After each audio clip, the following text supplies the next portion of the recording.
De cada 4 pessoas com borderline, 3 são mulheres. Como que essa pessoa, quando ela se relaciona na vida adulta? Ela cobra, ela se vinga, ela exige, como que é? Dificilmente você consegue apontar um erro dessa pessoa e ela engolir esse erro, digerir e falar que vai mudar, né? Porque ela tem o transtorno de personalidade. Ela reage de maneira violenta, de maneira desesperada, a imaginações de rejeição. Hoje a conversa vai entrar em territórios que muitos falam na internet, mas poucos dominam o assunto e explicam com profundidade de verdade. Narcisismo, TDAH, neurodivergências, altas habilidades, superdotação. E principalmente, por que tantas pessoas brilhantes se sentem deslocadas, confusas, emocionalmente sobrecarregadas e muitas vezes não conseguem prosperar como poderiam? Jean Alessandro é psicólogo e referência nacional quando o assunto é altas habilidades, superdotação e neurodivergências. Se você já sentiu que pensa diferente, sente diferente ou funciona diferente do normal, fica até o fim, porque esse episódio pode explicar muita coisa sobre você. E os psicólogos, você sente que eles têm uma dificuldade de cobrar, de fazer marketing, de se comunicar, e muita gente tá até saindo da psicologia e virando Uber por conta disso? A minha sessão é cara, as pessoas agradecem. Falam assim, cara, obrigado. E elas não falam obrigado por vender pra mim, elas falam obrigado por existir. Narcisista, dá pra dizer que ele nasce com, é um padrão que acontece a partir de um trauma. Se eu sou perfeito e você me fala que eu cometi um erro, logo isso quer dizer que eu não sou perfeito.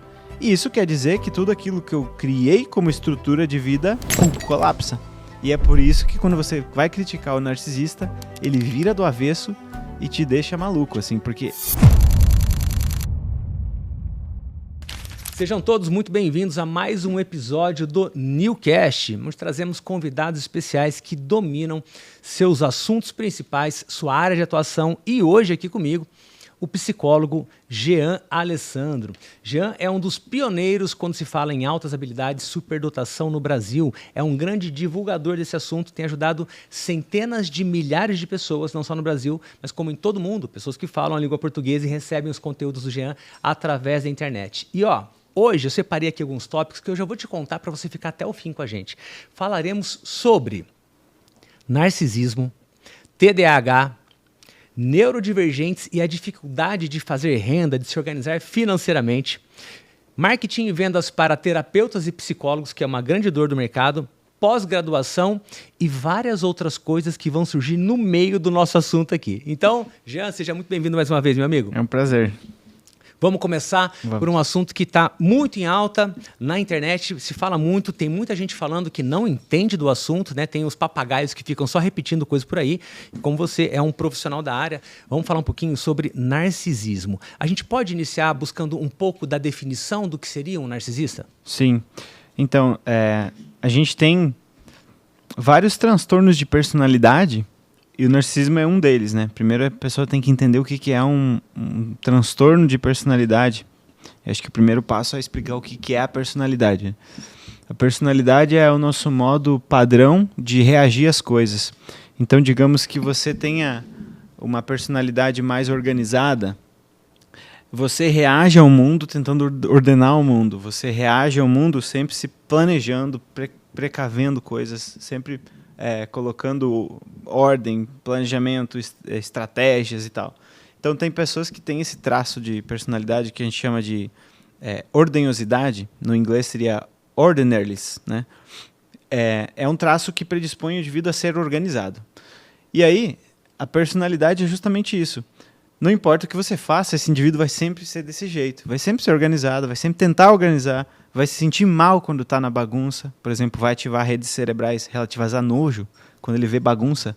Ele se sente sujo quando ele não faz as coisas certinho, por exemplo. Então, essa é a personalidade dele. Cientificamente, a gente define mais ou menos assim. Os padrões comportamentais, mentais e emocionais de reação ao mundo e de ação também no mundo. Então isso é a personalidade. Então quando a gente fala assim, essa pessoa tem personalidade, a gente está querendo dizer assim, essa pessoa ela tem uma intenção forte, ela é decidida e tal. Mas cientificamente, personalidade todos temos, e e ela é mais ou menos rígida, mais ou menos fixa. Você demora para mudar alguma coisa e você vai sempre mudar com muito esforço. É como se fosse uma borracha que ela só estica até um determinado lugar. Além disso, você pode esticar, mas o teu braço cansa e uma hora você tem que soltar. Então, o cara que é organizado, ele vai viver na bagunça naquele cansaço. Quando você não aguenta mais, ele vai voltar para a necessidade de ordenar as coisas. E aí, durante a sua vida, durante a sua infância, adolescência, podem ocorrer coisas que façam você desenvolver um transtorno de personalidade. Então a gente entendeu o que é personalidade e o que seria um transtorno de personalidade. Né? O borderline é um deles, o narcisismo é um deles, psicopatia é um deles. É um transtorno, ou seja, uma desordem na formação da personalidade.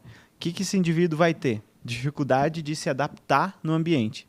Então vamos dizer assim, se temos 100 pessoas no ambiente e temos 90 pessoas sem transtorno de personalidade, essas 90 pessoas vão concordar num grau elevadíssimo sobre o que está acontecendo.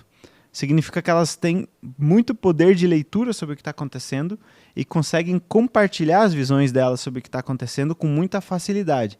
Então, por exemplo, os meninos aqui começam a falar alguma coisa, esse papo aí desses caras é chato, não sei o quê. Digamos que a gente não tenha nenhum transtorno de personalidade, a gente vai falar, peraí, mas os meninos estão caçoando do nosso negócio aqui? Que coisa esquisita. E aí você fala, não, é esquisito mesmo. Tá, agora uma pessoa com transtorno de personalidade, o que ela tende a fazer? Você me criticou aqui, eu entendi que você está me criticando porque tem inveja de mim, por exemplo. E não por outro motivo que pode ser, por exemplo, sei lá, os meninos estão bêbados ali dirigindo o podcast. Então, quando você tem a personalidade sadia, você consegue ter mais acurácia de leitura do ambiente social e consegue trocar essa leitura com as pessoas muito fácil. Quando você tem um transtorno de personalidade, digamos que a verdade que você tem e a verdade que os outros têm não condiz tanto. Então, você pega uma pessoa com borderline, por exemplo, que é um transtorno que acomete muito mais mulher do que homem. As estatísticas é mais ou menos de cada 4 pessoas com borderline, 3 são mulheres. É alto. E aí é aquela mulher que vai assim, ela vai tentar cortar todos os laços que o homem tem para poder ficar com ele só para ela, digamos assim, e vai modificar as percepções que ele tem sobre ele, sobre a vida. Então, assim, aquela pessoa que quando o senso comum observa isso, fala, isso é normal, é a mulher ciumenta.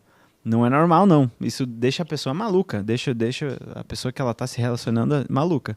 Porque ela questiona coisas que a pessoa percebeu e sabe que é verdade. Né? Por exemplo, cara, não é normal você fazer isso.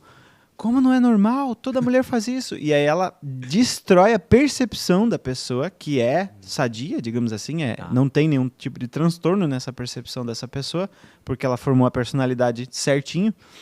E aí essa pessoa ela não consegue perceber o nível de distorção que ela tem. Então, nesse cluster aí que se enquadram os transtornos de personalidade. Aí tem o borderline, que é isso aí que eu te falei, que está muito envolvido com rejeição emocional de pessoas que eram para me amar, ou que me amam, digamos assim. Então, a pessoa com borderline, ela reage de maneira violenta, de maneira desesperada, a imaginações de rejeição.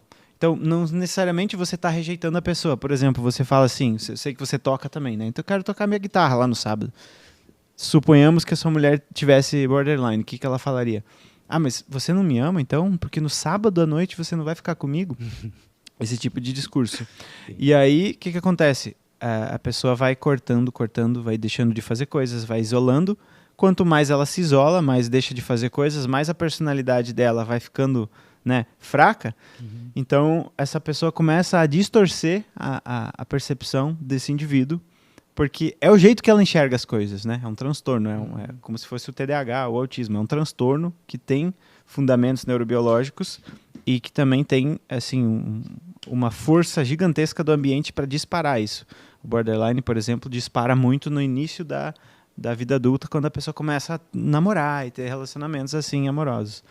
E o narcisismo, a gente poderia colocar assim, é uma coisa muito parecida, só que tem dois polos, né? Tem o polo do narcisista grandioso, que é o clássico que a gente conhece, que as pessoas comumente conhecem, que é aquele cara que é o seu centro das atenções e tudo é sobre ele, e ele sempre sabe, você não sabe, dificilmente você consegue apontar um erro dessa pessoa e ela engolir esse erro, digerir e falar que vai mudar, né? Porque ela tem o transtorno de personalidade. Então, aquilo que eu vejo é verdade. Não importa o que os outros falem. Eu sou o grande, eu sou o maior, eu sou o melhor. E aí isso é muito assim, é relativamente fácil de perceber. As pessoas conseguem perceber porque perto de uma pessoa assim, você começa a ligar o seu sensor de aranha, né, do Peter Parker, e você começa a sentir desconforto. Desconforto. Cara, mas tá esquisito, desconforto. Você percebe que você traz uma coisa, aquilo não é considerado. Traz uma coisa, não é levado em consideração. Você percebe que você chega numa reunião ou na relação ali com uma intenção e acaba fazendo outra coisa. Então isso é extremamente comum e as pessoas começam a perceber mais por conta dessa... acho que é desse aceno que o narcisista grandioso faz, de assim, eu sou muito bom. Não sei se você acompanhou aquele vídeo que viralizou, um vídeo de um cara falando: a gente terminou, mas eu vou na academia, todo mundo quer ter meu corpo. Ele ficava falando várias coisas assim. Não cheguei a ver. É um áudio que, assim, a galera fez muito meme com esse áudio, porque ele tava, assim, falando várias coisas que denotavam, assim, a gente terminou, mas, assim, foi você que vacilou. E todo mundo na academia inveja meu corpo, todo mundo na faculdade inveja minha inteligência. Ou seja, peraí, se a gente vai considerar que isso tudo que ele está levantando como premissa é verdadeira, esse cara é, assim, uma pessoa incrível em todos os aspectos. E é muito isso.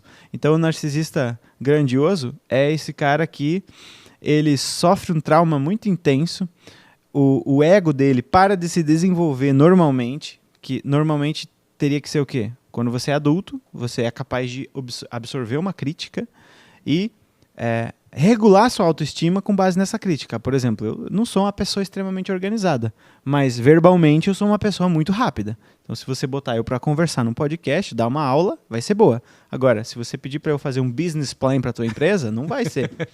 Só que eu lido bem com isso e saber disso não me destrói. E é aí que o narcisista grandioso pega. Tá. Então, se você aponta para o narcisista grandioso algo que é defeito, colapsa a estrutura de identidade que ele tem. Porque ele cria uma estrutura de identidade falsa, né, um falso eu.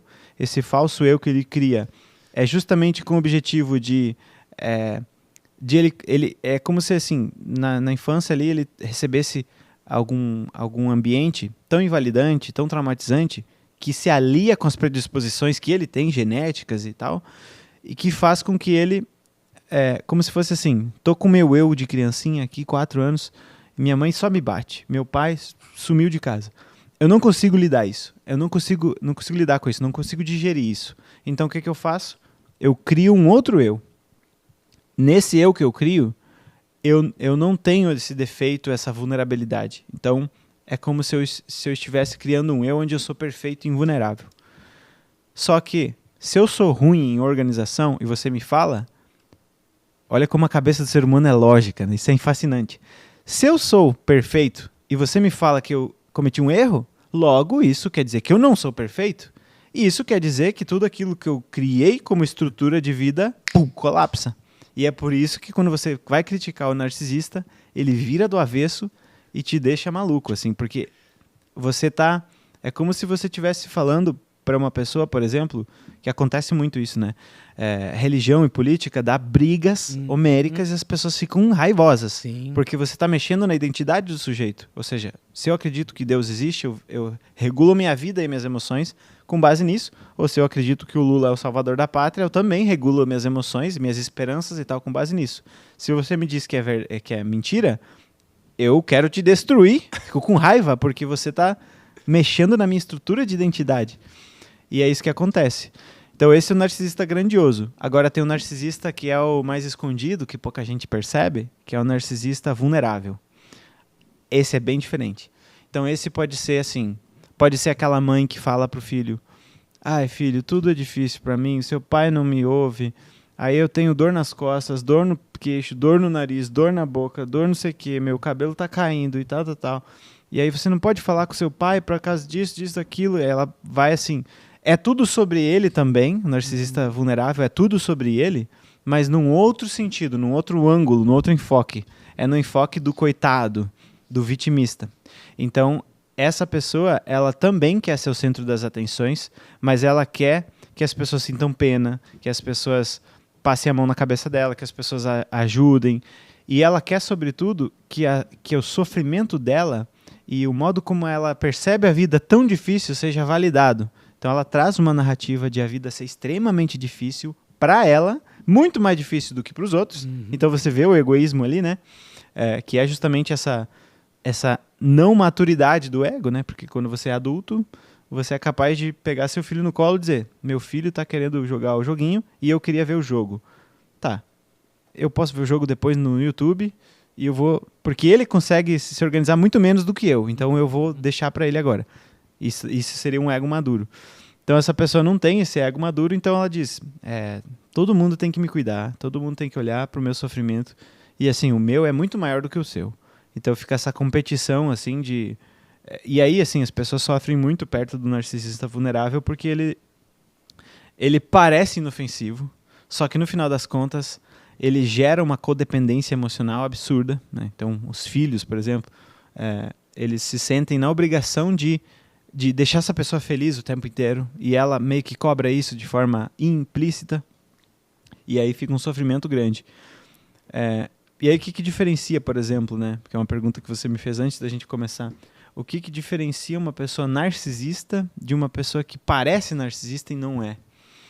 Quando a gente pega TDAH, quando a gente pega autistas, quando a gente pega superdotados, quando a gente pega qualquer pessoa que não tem esses transtornos de personalidade, e parece assim que tudo é sobre ela, parece que ela quer ser o centro das atenções ou coisas do tipo, e que as pessoas se sentem assim muitas vezes, meus pacientes falam muito isso.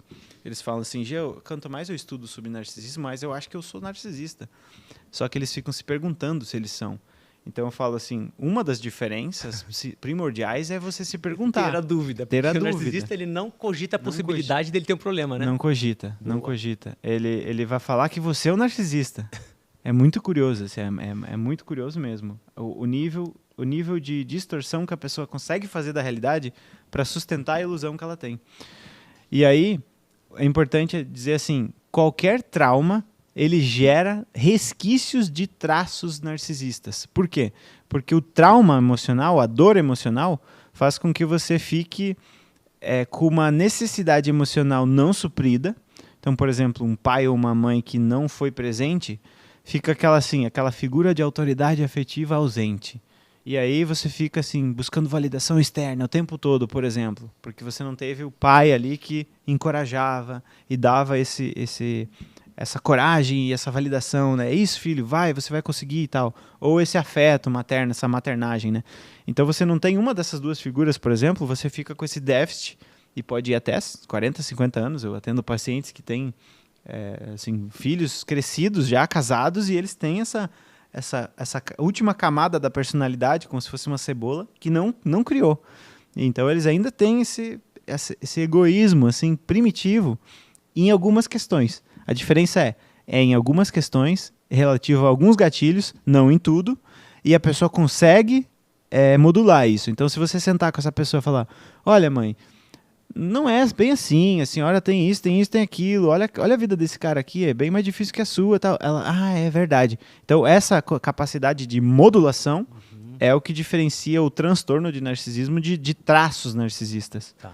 Mas eu pego muito paciente com TDAH, com autismo, com superdotação, que não teve as suas necessidades validadas, né? Então, por exemplo, um TDAH que tem uma inteligência mais alta é uma pessoa que consegue fazer coisas assim absurdas, às vezes, só que não consegue fazer algumas coisas simples.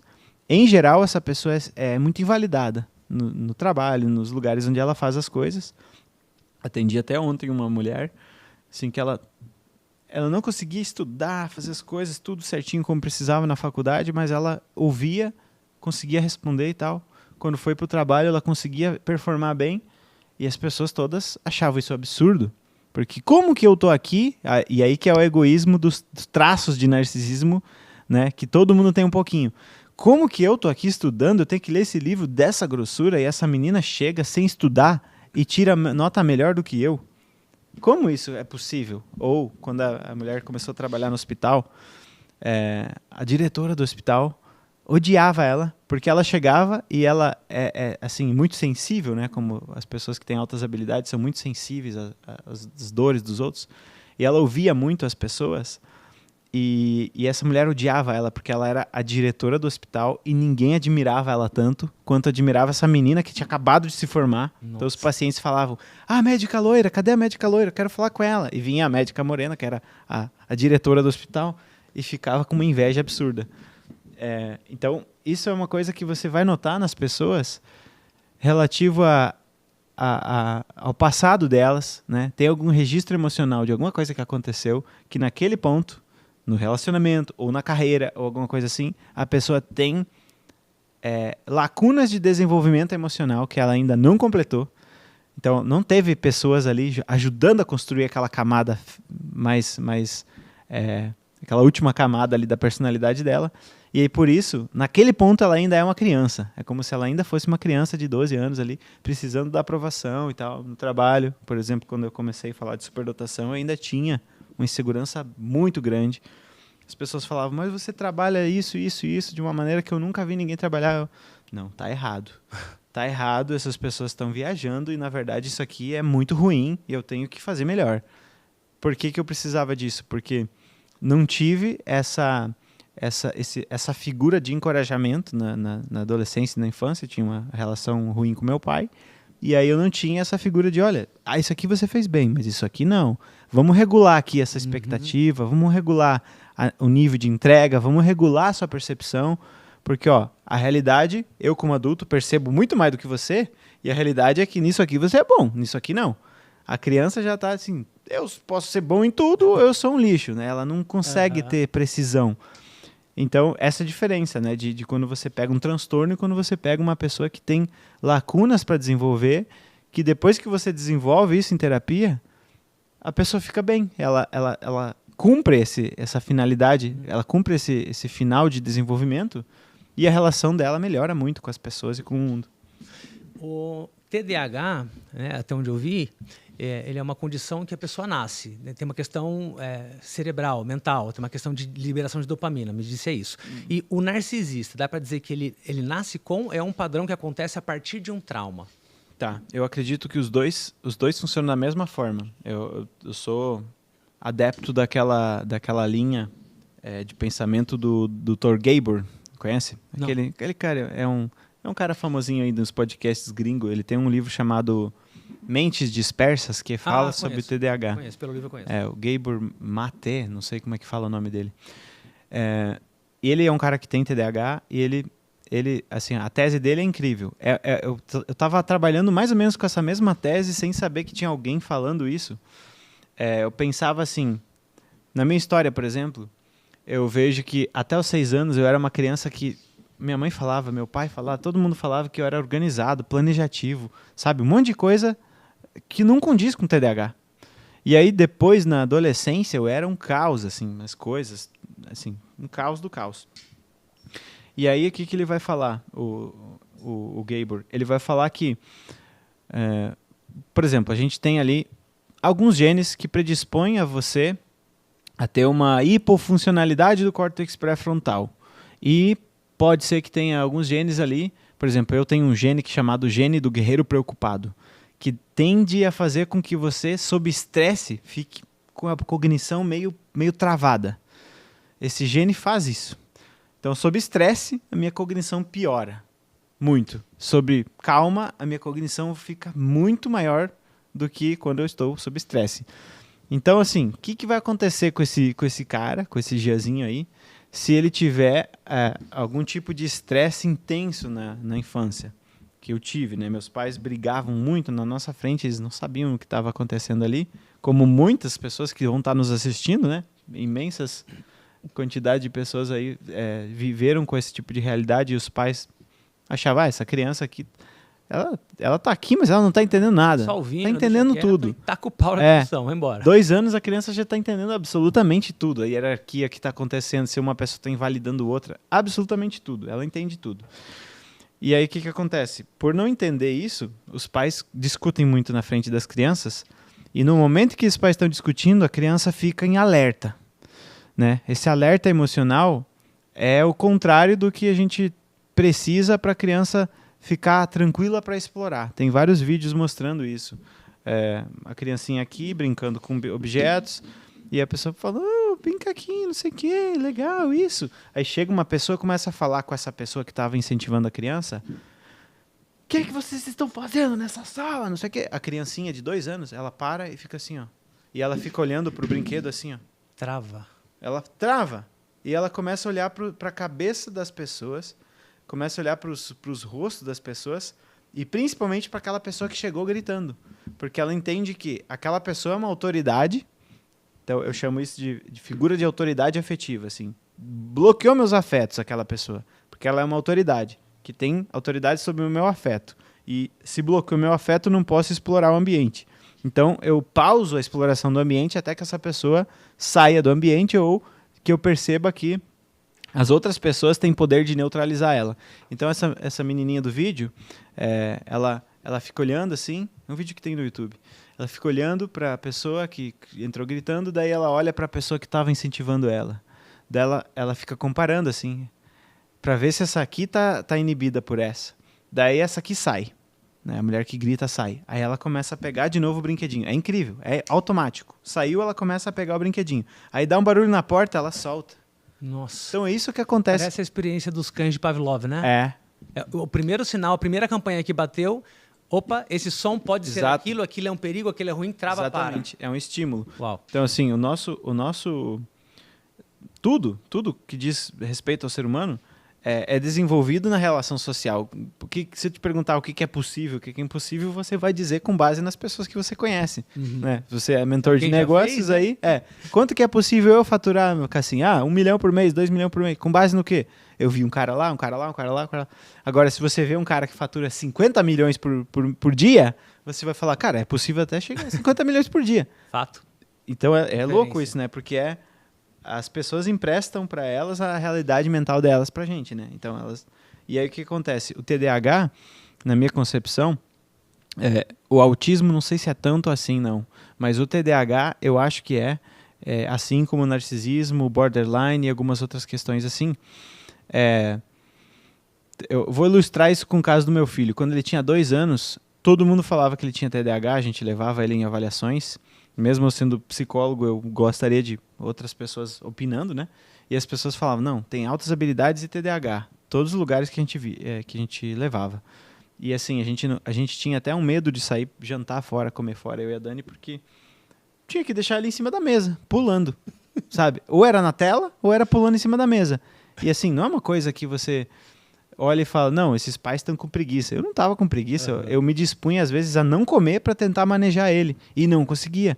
Ele tinha uma energia sinestésica que dava angústia nele, ele tinha que ficar movimentando o corpo, mas não é só movimentando a perna, o bracinho, ele tinha que pular, literalmente pular e correr o tempo todo.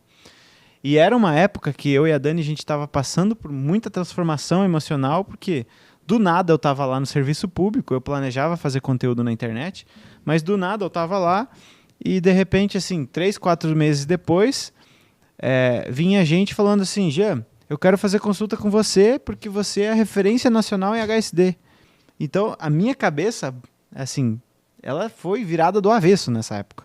E qual que é a consequência disso, né? Quando você tem um homem desestabilizado dessa forma, a mulher fica insegura, porque o homem transmite muita segurança, muita calma, né? A mulher sente emoções mais fortes e por mais tempo. Então, quando você tá, assim, perdido, a sua esposa, ela tá com medo. Ela não tá tranquila. Quando você tá seguro, você diz, vai acontecer isso, e vai para lá, a gente vai dar certo. Ela pode até ter medo, achar que não vai dar, mas ela fica tranquila. É como se fosse isso. Então, tem coisa que a mulher faz melhor, tem coisa que o homem faz melhor, mas essa estabilidade emocional do casal, se o homem tá bagunçado, é muito, muito difícil. Muito difícil. E eu tava nessa época assim, então a Dani também, ela tava preocupada, ela tava insegura e tal. E aí a gente conversava e o Miguel escutava a nossa insegurança na voz, porque, como eu disse, a criança pega tudo. E a gente tava também com essa ilusão, né, de que, esse tipo de coisa ele não vai entender. Ele pode até não entender o termo que você está usando, a frase, mas ele entende a vocalização emocional, a postura das pessoas, o volume de voz, ele entende tudo isso. E tudo isso ele interpreta inconscientemente, o sistema nervoso dele ou ativa ou não. Então o que acontece? Uma criança ali que tem uma inteligência, que tem uma criatividade alta, bloqueando o seu sistema de exposição, não, de exploração o tempo todo, porque, não é hora de explorar agora, estamos em perigo. Né? Vou deixar com que as coisas fiquem calmas, depois eu exploro. Vou explorar agora. Então essa criança fica o dia inteiro frustrada, porque ela não consegue explorar por medo. O sistema límbico fica ativando.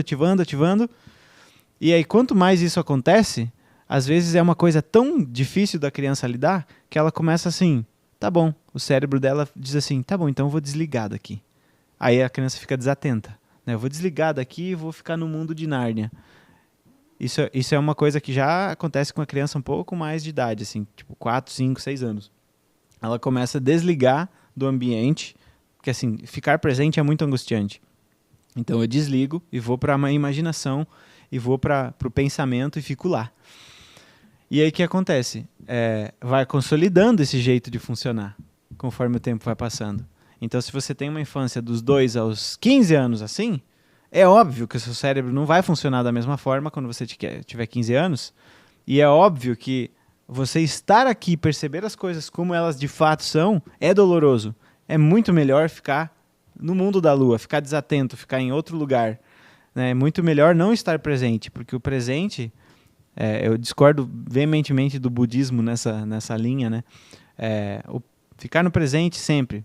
Se você está num trauma, você não quer ficar no presente. Tanto é que o cérebro despersonaliza, né? A pessoa fica despersonalizada, que é justamente uma sensação de irrealidade, de isso não está acontecendo comigo. Dentro de um trauma, uma situação abusiva, por exemplo, o cérebro faz isso.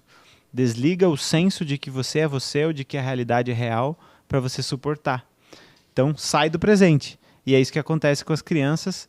Na minha opinião, é isso que acontece com a pessoa que tem predisposições genéticas a ter esse córtex pré-frontal mais hipoativo, a ter o afinamento da espessura cortical mais lento, que é o que o TDAH tem também, né?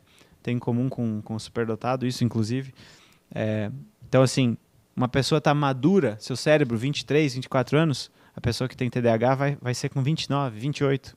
Então, soma isso a esses traumas emocionais na infância, e aí você vai ter um indivíduo que vai dizer, cara, eu preciso do remédio XPTO para conseguir vir para o presente, trabalhar minhas questões.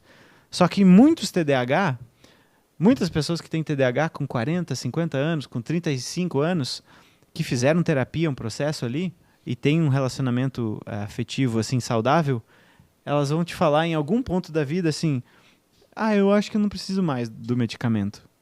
Aí você fala, tá, mas espera aí. É um negócio biológico e genético? Porque se for, não faz sentido uma hora você não precisar mais do medicamento. Afinal de contas, o cérebro maturou com 23 anos. Então, a neuroplasticidade continua até o fim da vida. Só que não é uma neuroplasticidade de áreas do cérebro que são bem pequenininhas crescerem. Isso não acontece mais depois dos 23. Então, por que o cara não precisa mais? A minha hipótese e a hipótese do Gabor é essa. Você se acostuma a pensar de uma certa forma e o seu cérebro responde a isso devido a toda essa carga genética que te predispõe.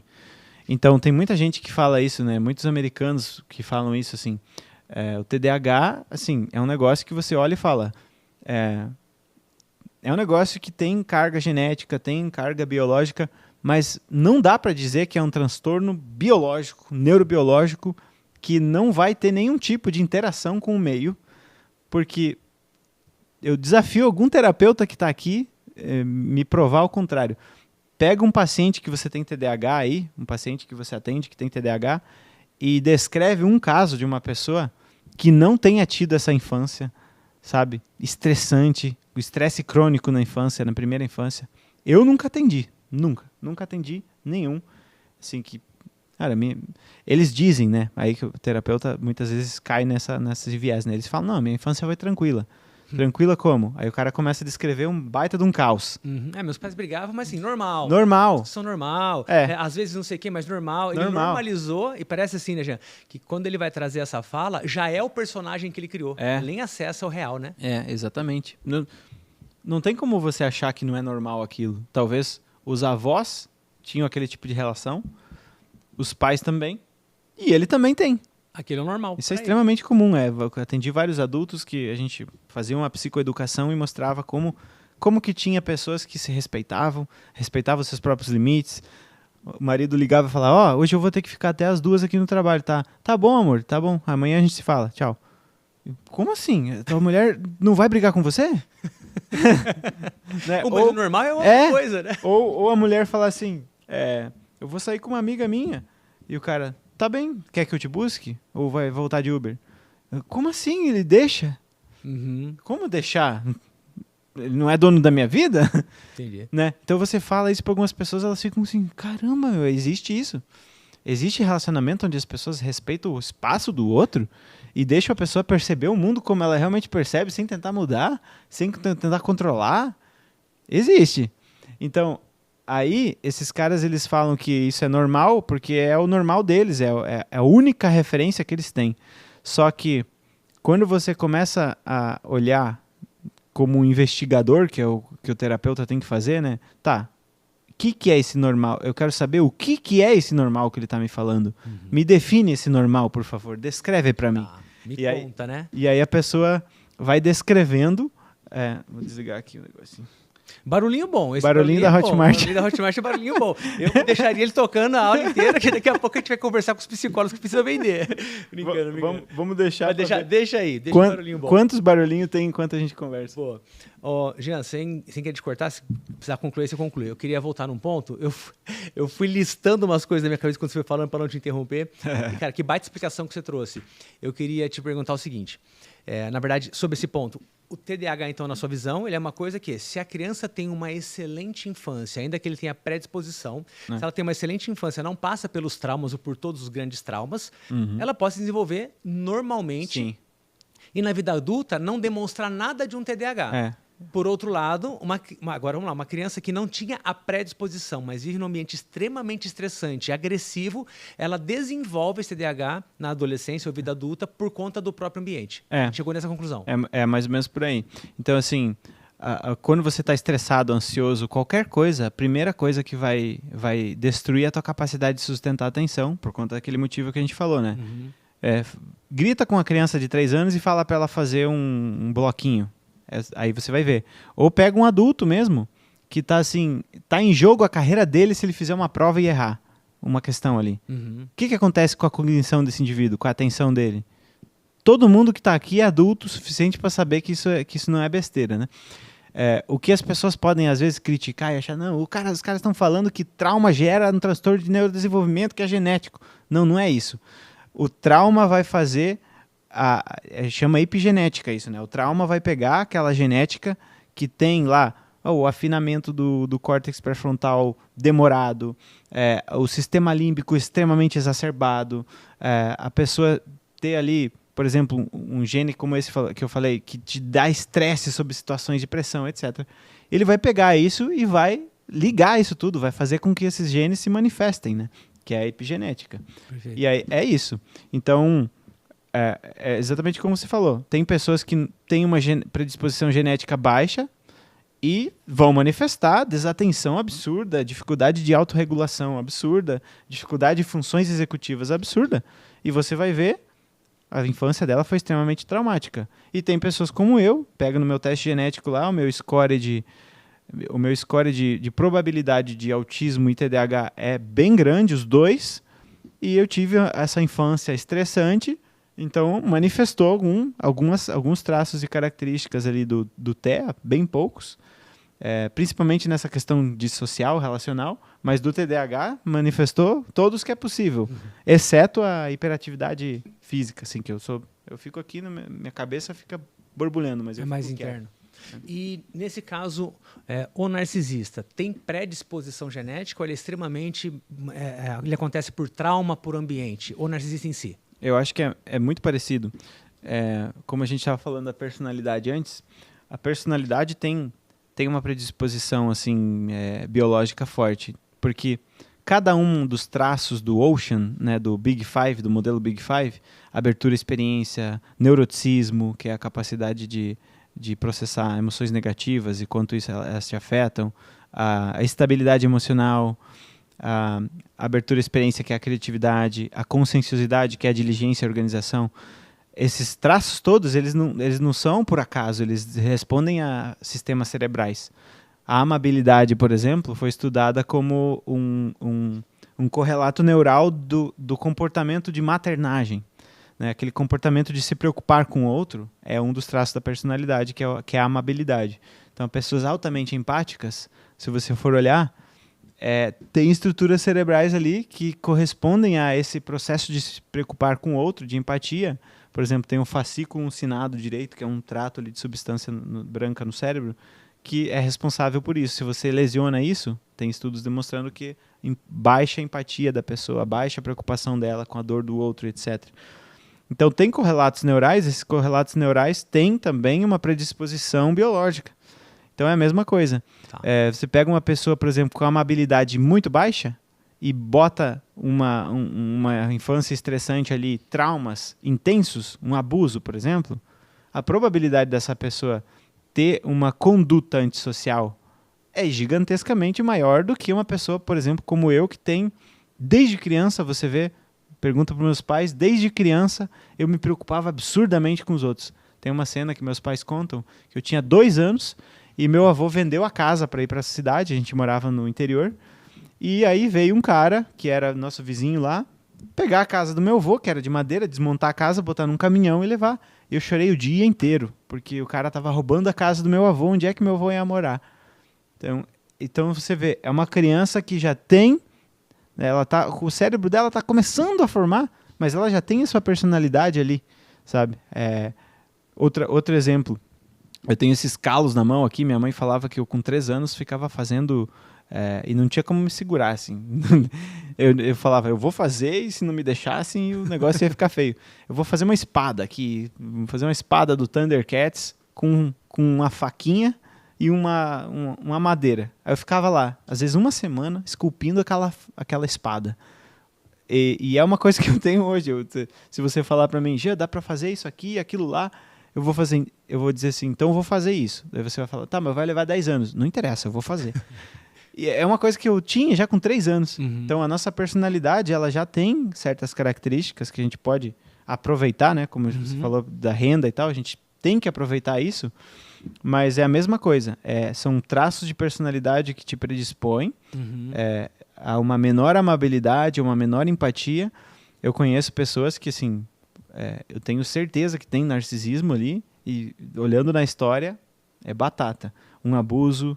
né, pelo pai, por exemplo, ou um abandono afetivo total, assim, pelos dois, tipo, o pai foi embora e a mãe, assim, considerava o indivíduo um banquinho dentro da casa. Uhum.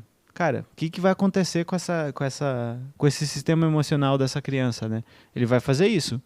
Não, eu não posso conseguir suportar que eu não seja nada, que eu não seja importante, que eu não sou importante para minha mãe, eu não consigo conceber isso. Então, eu sou a pessoa mais importante para todo mundo. Como uma forma de defesa. Entendi. Cria esse personagem, cria esse super-herói, vai viver essa realidade. E aí, nessa vida adulta, quando encontra com outras pessoas, existe essa transposição, existe essa cobrança, existe essa responsabilidade, para a gente fechar o narcisismo aqui e ir para os próximos. Como que essa pessoa, quando ela se relaciona na vida adulta? Ela cobra, ela se vinga, ela exige? Como que é esse quadro exato que você trouxe? O narcisismo, então, vai gerar uma dependência emocional na pessoa que está se relacionando. Então, assim, pessoas que têm uma autonomia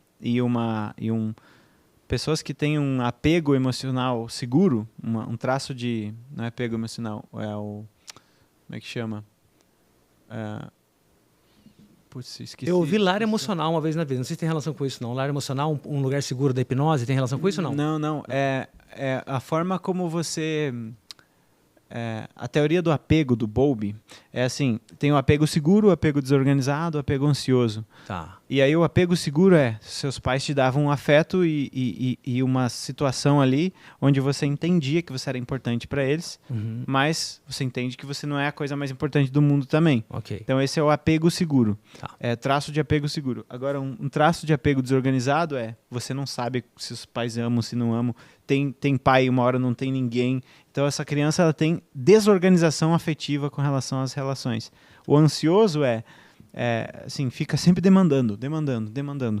Então se você pega, por exemplo, um narcisista e um traço de apego ansioso, gruda certinho, porque esse cara aqui vai exigir, né, tudo pra mim, o tempo inteiro. Ou eu sou o coitado, ou eu sou o maioral.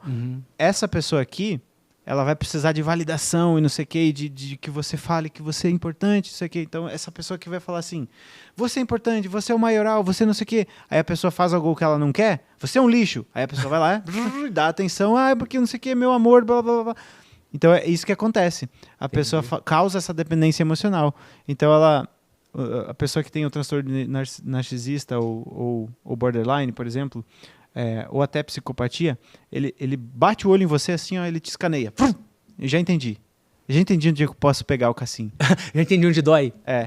Quem aqui que tá, quem que tá nos ouvindo aqui e trabalha, por exemplo, com conteúdo na internet, a gente estava falando de um amigo nosso em comum aqui que vai vir, ele falou isso para mim também, isso aconteceu comigo também. Você tá ali produzindo conteúdo e tal, você não sabe fazer as outras coisas, né? Você ensina tráfego e tal. Putz, eu não sei fazer tráfego. Aí chega um cara assim, tem muitos no Brasil, assim, muitos. Eu não sei chutar uma porcentagem, mas eu diria que para cima de 70% do pessoal que tá nesse mercado, assim, de ganhar dinheiro online sabe, tem essa tríade maquiavélica aí, a tríade negra da personalidade, né? Que é o maquiavelismo, psicopatia e narcisismo. Nossa, que bomba. E aí o que acontece? Eu escaneio assim, ó, escaneio o Jean. Entendi o que o Jean quer.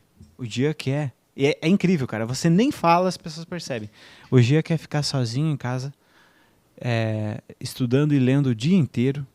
E ele quer ficar lá 3, 4 semanas enfiado, intocado naquela toca dele, lendo os livros dele, escrevendo e grudando post-it na parede. E aí, no final desse mês, ele quer sentar no estúdio e só falar. Falar. Então, sabe o que eu vou falar pra ele? Eu vou falar justamente isso. Cara, você vai ter um estúdio que você vai só entrar e falar e você vai poder ficar estudando as tuas coisas. O resto eu vou tocar. E aí o que acontece? Nada. O cara não faz absolutamente nada. Mas quando você chega e fala, ele diz, não, pode deixar. A gente só está implementando um sisteminha aqui, quando ficar pronto vai ficar tudo certo. Ou, não, pode deixar, mas é que a gente tem que primeiro contratar o cara que vai gerir os projetos, daí vai ficar tudo certo. Nossa. Ou seja, isso vai enrolando, e vai. E aí, por que você consegue ser enganado dessa forma? Porque você pega a maior vulnerabilidade da pessoa ou o maior sonho e você tapa aquele buraco. Entendi. Né? Então, assim, a maior dor que eu tinha era, nossa, eu não consigo gerir campanha de tráfego, fazer página de vendas, fazer copy, fazer disparo de e-mail, fazer não sei o quê, fazer mini chat, fazer isso, fazer conteúdo, editar vídeo, tudo. Nossa, pelo amor de Deus, e ainda atender, cara. Então chegava uma pessoa e falava, fica tranquilo, você é o gênio da parada que só vai pensar e fazer aula, e o resto eu vou fazer. Tá tudo comigo. Pronto. E aí, naquela imaturidade emocional que aquela pessoa tem, que tem aquela camada da cebola que ainda não tá pronta, né? Que é a camada da independência emocional, de assim, cara, peraí, você tá me falando tal, mas como que você vai fazer isso? Quanto que você vai querer? Como é que a gente vai fazer? Como é que a gente vai monitorar? Qual é o contrato que me dá garantias de quando a gente for terminar essa parceria, você não vai querer falar que tudo que a gente criou junto é seu, etc. Não tem isso. Tem só, cara, esse cara quer o meu bem, ele vai fazer por mim também. Tá. E aí o que acontece? Esse cara preenche isso, ele entende, ele rastreia a sua alma e ele sabe exatamente o que você teme, o que você quer, quais são os seus sonhos, suas dores. Então, ou ele manipula dessa forma, ou ele manipula através de medo, né? De dor e de medo. Então, por exemplo, é muito comum a pessoa fala assim, nossa, depois que eu me relacionei com aquele fulano lá, eu virei uma pessoa insegura, não sei mais o que eu quero, não sei mais se eu quero ou não, não sei mais se eu sou boa ou não no meu trabalho. E é muito curioso, eu atendi um caso dias atrás, o cara não ganhava dinheiro, a mulher sustentava, só que ela era médica e ela brilhava, assim. Só que ela é uma pessoa com dupla excepcionalidade. Ela não conseguia ficar estudando e tal, mas ela ia lá e resolvia. E aí todo mundo achava ela incrível no hospital. Os pacientes adoravam ela e tal. E aí essa pessoa pensava, cara, se ela for tão admirada fora da minha casa, eu não tenho poder sobre ela. Pode ser que ele não pense isso racionalmente, Sim. mas ele sente isso e age a partir desse sentimento. Então, ele precisava dela para sustentar ele, mas ao mesmo tempo ele queria que não fosse naquele ambiente. Então, a consequência disso é, ou essa mulher sai do relacionamento, ou ela deprime absurdamente e não consegue mais trabalhar, ou ela força esse cara a sair, né? Ou ela vai ficar nesse ambiente e a autoestima dela vai minar com o tempo para ele. A intenção dele é, talvez ela vai trabalhar no caixa de um supermercado, ninguém vai admirar ela e ainda a gente vai ter comida e tal. Aí eu fico de boa.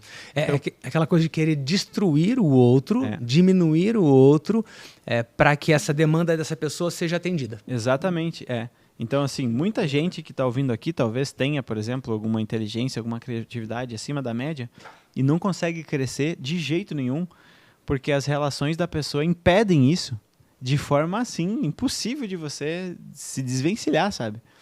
Me lembra muito bem quando eu conheci a Dani, eu falei assim, olha só, eu descobri um negócio aqui, eu já falei para todo mundo isso, mas todo mundo disse que eu sou maluco. Dá para fazer conteúdo na internet, a gente pode vender um curso e tal. Olha que coisa maluca, isso funciona mesmo aqui, esse cara faz isso, esse cara...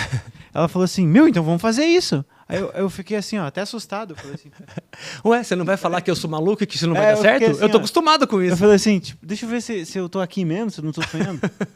Né? Tá dura a mesa e tal.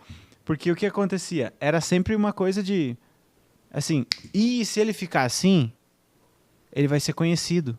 Aí um monte de mulher vai olhar ele... E aí eu vou perder o controle sobre ele, eu vou perder, sei lá, ciúme, sei lá o que acontece. E a Dani não tinha isso, ela falou, cara, vamos lá. Tanto é que quando eu comecei a fazer conteúdo, eu fazia de camiseta, assim, né? Camiseta normal, às vezes eu fazia até uns stories de regata. E a Dani me falou, você se veste bem, bota um terno, bota uma gravata, bota um óculos, bota, sei lá, se veste bem porque as pessoas vão olhar, você vai estar mais bonito, e porque você vai estar mais bonito, as pessoas vão conseguir te olhar por mais tempo. Olha o pensamento dela, mas ela segura, né? Segura? Assim, um monte de mulher vai olhar ele vai estar mais bem apresentável, mas tá tudo certo. Tá tudo bem. Eu me garanto. Né? Agora, a pessoa fala assim, não. Vocês devem ter passado por isso, talvez, porque o músico talvez passa por isso muitas vezes, né? Muito. Nossa, você vai tocar... não vai no ensaio hoje, amor. Não vai, não sei o quê. Porque você tá lá tocando, você tá num lugar de destaque, fazendo as pessoas sentirem emoções. Então tem um monte de mulher que vai olhar, vai te admirar, etc. Então se a mulher for insegura, ela vai querer que você não vá, vai sabotar de alguma forma, né? Precisa abrir a camisa desse jeito? Fecha essa camisa. Tem que ir de chapéu hoje? Tem que ir de chapéu. Então você fez a barba para ir tocar, mas para ficar comigo no fim de semana você não faz a barba. Aí tem uma lista gigantesca, né? Tem uma lista. Olha o barulhinho de novo. Olha o barulhinho de novo. Legal. Já vamos para o próximo tópico nosso aqui. Matheus, esse sonzinho que a gente está raspando um pouquinho na cadeira, ele está vazando no microfone? Tá de boa? Podemos seguir tranquilo? Beleza, então tá bom. Vamos nessa. Acho que é bom dar uma completada na água do Jean aqui, por gentileza. E eu vou seguindo. Vamos no nosso flow aqui, tá? É tudo ao vivo valendo. Quer dizer, não é nosso flow. O flow é o outro podcast. Tá? Mas vamos no nosso newcast aqui. Vamos valendo. Olha só. Agora eu queria falar um pouquinho sobre neurodivergentes e a dificuldade de fazer renda, a dificuldade de se organizar financeiramente, a dificuldade até, Jean, de cobrar. Eu tenho dentro dos 60 mil alunos que eu vendi nesses últimos 4 anos, muitos psicólogos, muitos terapeutas. Minha mãe é psicóloga. E eu vi, né? Eu vi tanto com a minha mãe quanto com os alunos e mentorados que eu tive, a dificuldade de vender, a dificuldade de cobrar. E quando cobra e quando vende, o dinheiro parece que vai para todos os lugares do mundo, mas ele nunca vai para o lugar que ele deveria ir, a pessoa vive sempre quebrada, ferrada. Sim. Me fala sobre isso, porque você é um cara de extremo sucesso, você é um cara que tem uma bela de uma carreira, e não tem muito tempo que você vai falar disso. Então tem gente que fala, mas ele está há 20 anos. Cara, não tá, o Jean não está há 20 anos nisso. Não. E obteve sucesso. Vamos falar sobre o neurodivergente e a dificuldade de fazer renda. Certo. Então, quando a gente fala de... principalmente assim, de inteligência, é interessantíssimo pensar que a inteligência ela tem ali uma certa probabilidade maior de você ganhar mais pela capacidade cognitiva que você tem, né? Você tem capacidade de conseguir ler as coisas melhor e montar soluções para isso. E assim, você vai ganhar dinheiro quando você resolver problema dos outros, ponto. Boa. A não ser que você queira passar a perna, aí você ganha também. Só que as pessoas que estão nos ouvindo aqui, eu acho que pelo tom do discurso, as pessoas que estão interessadas em dar golpe já saíram daqui, porque a gente já bateu um pouco nessa questão. Uhum. Então o que acontece? Vamos presumir que todo mundo que está aqui quer ganhar dinheiro e quer se sentir bem com isso, quer sentir que isso é ético, que isso é honesto. A inteligência, por exemplo, é um traço, ou a criatividade, que te predispõe a ter mais chances disso. Porém, existem alguns empecilhos aí no caminho. Com a pessoa que é criativa, por exemplo, existe o seguinte: se você para pensar, por exemplo, a quantidade de músicas aí que o Mozart fez, que o Beethoven fez, e a quantidade de músicas deles que são extremamente ouvidas, né? Uns 5% das músicas que eles fizeram são ouvidas em 90% das vezes que você ouve esses caras. O mesmo acontece, por exemplo, no mundo dos artistas ou dos livros, né? Por exemplo, o Augusto Cury, Paulo Coelho e a mulher lá que faz o Harry Potter vendem 70% dos livros que são vendidos no mundo. Uhum. E o resto dos 30% é um monte de gente que vende. Então existe essa lei de Pareto em cima de qualquer coisa que é produto criativo. E aí essas pessoas criativas, elas precisam aprender a fazer a coisa até dar certo. Elas precisam adquirir fibra emocional de ter constância, porque elas naturalmente não têm. Então ela vai lá, criei um negócio. Pum, não quero mais. Criei isso aqui. Não sei. O Cassim me falou que é tráfego pago, vai me trazer cliente. Tráfego pago. Não, mas tem que apertar 50 botões. Não vou. O Jean me ensina a fazer conteúdo e fazer posicionamento e me falar de um jeito que as pessoas vão conseguir entender o que eu estou falando e isso vai resultar em vendas. Mas espera aí. O Jean aprendeu a mexer em câmera. Ele aprendeu a fazer o cenário. Nossa, eu não tenho saco. E aí a pessoa ela vai no projeto, assim, infinitamente ela vai. Então a pessoa que é criativa tem essa dificuldade. A pessoa que tem TDAH tem um traço criativo muito alto. A pessoa que tem superdotação tem um traço criativo muito alto. E aí a pessoa que tem inteligência alta, falando de criatividade, é isso. É a dificuldade de você aplicar a criatividade por tempo suficiente para aquilo se tornar disruptivo. Então, por exemplo, na minha história aí, eu desde 15 anos eu crio coisas, né? Eu crio músicas, eu crio textos, eu escrevo coisas, eu gravo áudios. Desde os 15 anos eu comecei a exacerbar esse lado criativo. Mas até os 32 anos, eu não sabia o que era ganhar dinheiro. Até os 32 anos. Aí com 32 anos eu comecei a produzir conteúdo, comecei a entender como que era para produzir um conteúdo que era interessante. Foi depois de eu ter que ensinar desenvolvimento pessoal, desenvolvimento emocional no meio da pandemia para médicos, enfermeiros que estavam atendendo gente que estava morrendo. Assim, eu tinha que falar ali com aqueles caras 15 minutos e não podia ser balela. Então, quando eu comecei a fazer conteúdo na internet, para mim já era moleza, porque se eu consigo encantar um cara que está dentro de uma UTI e fazer ele parar 15 minutos, então eu consigo fazer parar um cara que está scrollando, né? Sim. Então eu comecei a fazer conteúdo ali e comecei a entender. Mas na inteligência, o negócio é o seguinte, pega em várias questões.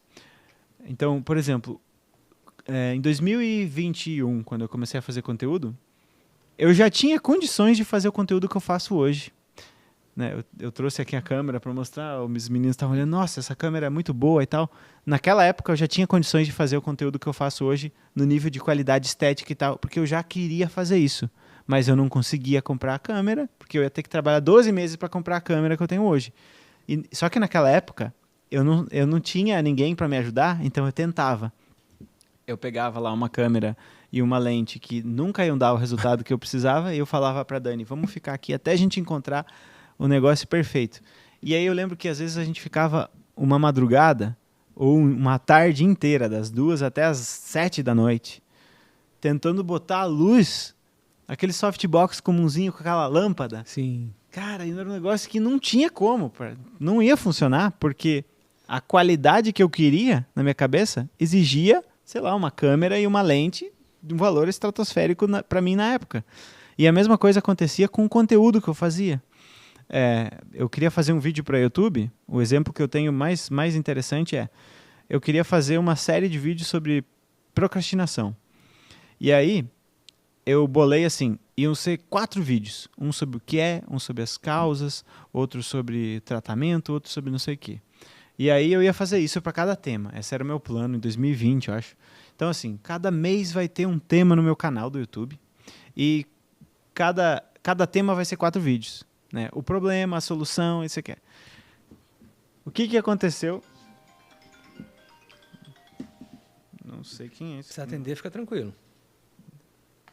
Ah, peraí, deixa eu só... Tá. E aí, o que aconteceu? Eu acabei escrevendo um arquivo de 50 páginas sobre o episódio 1. Nossa! Aí eu falei, cara, não vai dar certo isso aqui. Vai levar um ano no episódio 1. E aí eu pensei, aqui eu não tenho ainda maturidade emocional e não tinha ninguém para me orientar. Nossa, o que eu comprei de curso, você não imagina. Curso, mentoria, tudo que você imagina. E aí, assim, comprava um curso, eu olhava o curso e falava, não sei porquê, mas esse curso não se aplica para nada que eu quero fazer. Não sei porquê. Era assim, era outra linguagem, outra forma de ver o mundo. Eu falava, cara, isso aqui não faz o menor sentido.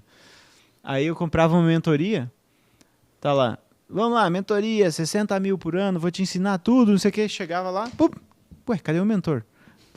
Quero marcar com o mentor. Não tem, é só marcar com o João aqui. E o que o João é? O João é nosso navegante. O que é um navegante? É o cara que vai te mentorar. Pô, mas eu não contratei mentoria com o Cassim? Não, o Cassim, ele só vendeu pra você. Quem vai entregar é uma galera que você nunca viu na vida. Quem vai entregar é um cara... Mas, ó, segue o método dele, né? Arrisca. Sabe quem vai entregar a mentoria pra você? É um cara que ganha 4 mil por mês pra entregar a mentoria do cara que fatura milhões. E eu, cara, mas eu ganho 5 mil, eu já ganho 10 mil por mês com conteúdo na internet, esse cara aí deve ganhar 5 mil por mês. Como que ele vai me ensinar a ganhar 50? Uhum. Não tem lógica. Então, eu fui aprendendo assim, você também, né? Você me falou que foi assim. Muito. Eu aprendi, perguntei, como é que você aprendeu tráfego? Aprendi porque eu não tinha como não aprender, né? Não tinha possibilidade de não aprender, não tinha como pagar, a única maneira era não dormir estudando. Exatamente, foi o que aconteceu comigo. Como é que eu aprendi a ser persuasivo no convite para você fazer um curso de treinamento? Não dormindo, estudando, comprando o curso. Como é que eu aprendi a fazer conteúdo? Editar vídeo, montar roteiro, tudo, absolutamente tudo. Tudo sozinho.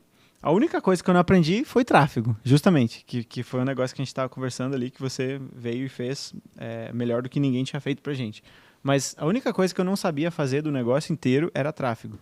E aí o que acontece? Eu percebi que tem perfeccionismo, tem síndrome de impostor, tem autoexigência extrema, desmedida.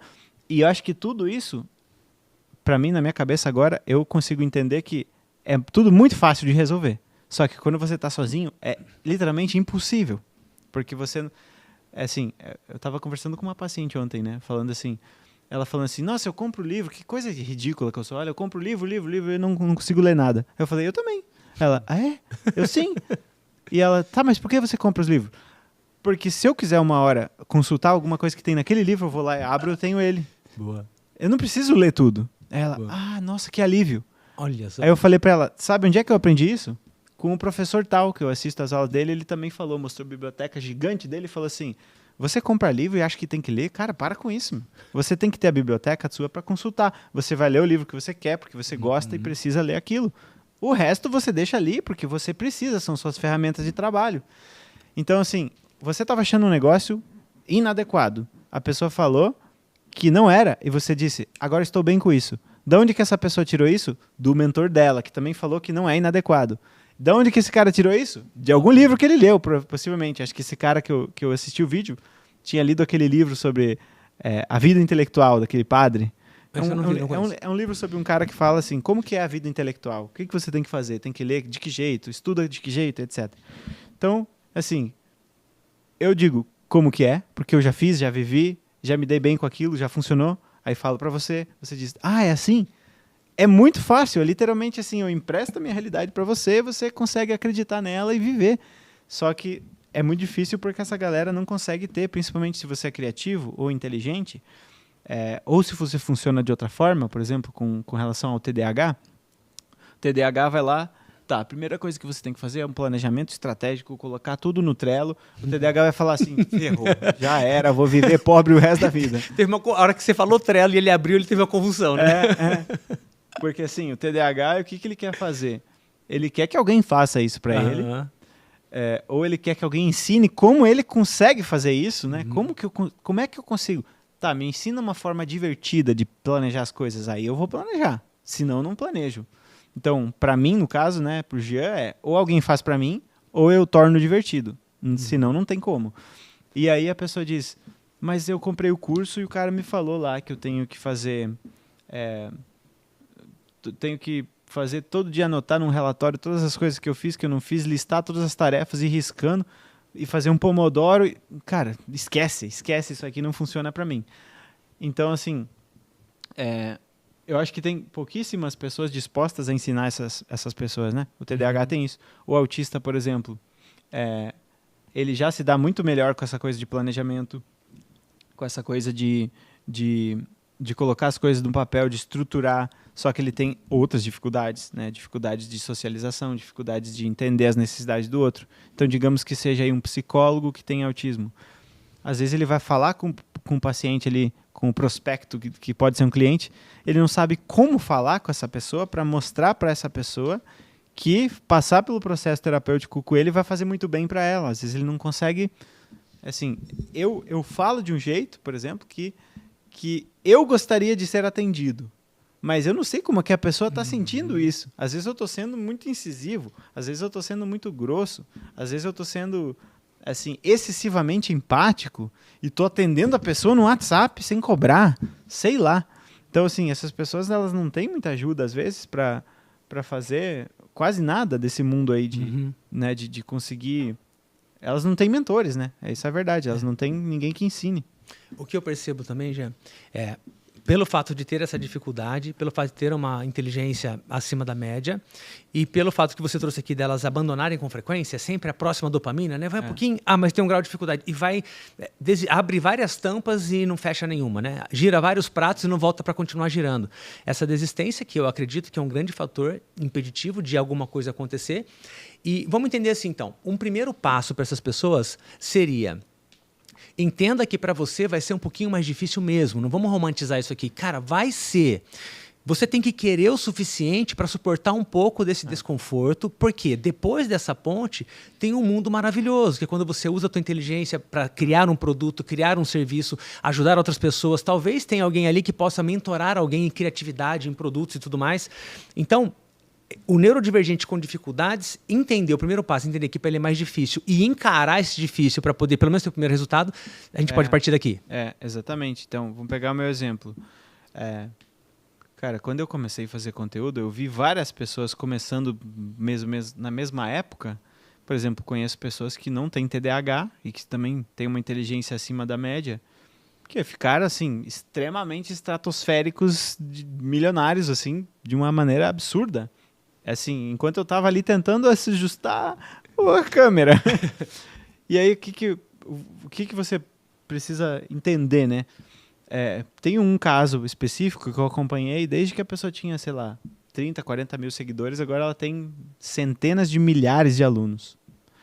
E eu acompanhei esse caso e me chamava a atenção, assim, quanto a pessoa crescia rápido, mas também me chamava a atenção que, quando eu conheci, era tudo muito interessante. 2 meses depois eu não aguentava mais consumir o conteúdo. Meus alunos não sentem isso, por exemplo. Meus seguidores não sentem isso.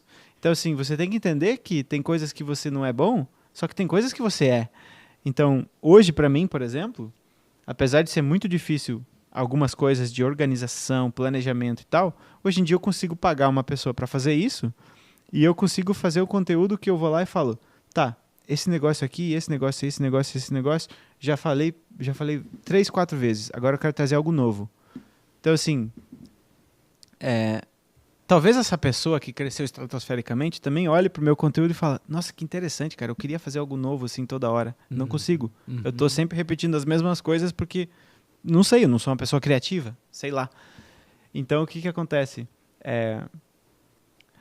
Você tem que conseguir entender como você funciona e assim, um bom mentor para você, um bom professor, vai ser uma pessoa que funciona de jeito parecido, porque se você quiser comparar você com uma pessoa típica, não criativa, e você é uma pessoa com TDAH e inteligência alta, cara, esquece esse curso dessa pessoa.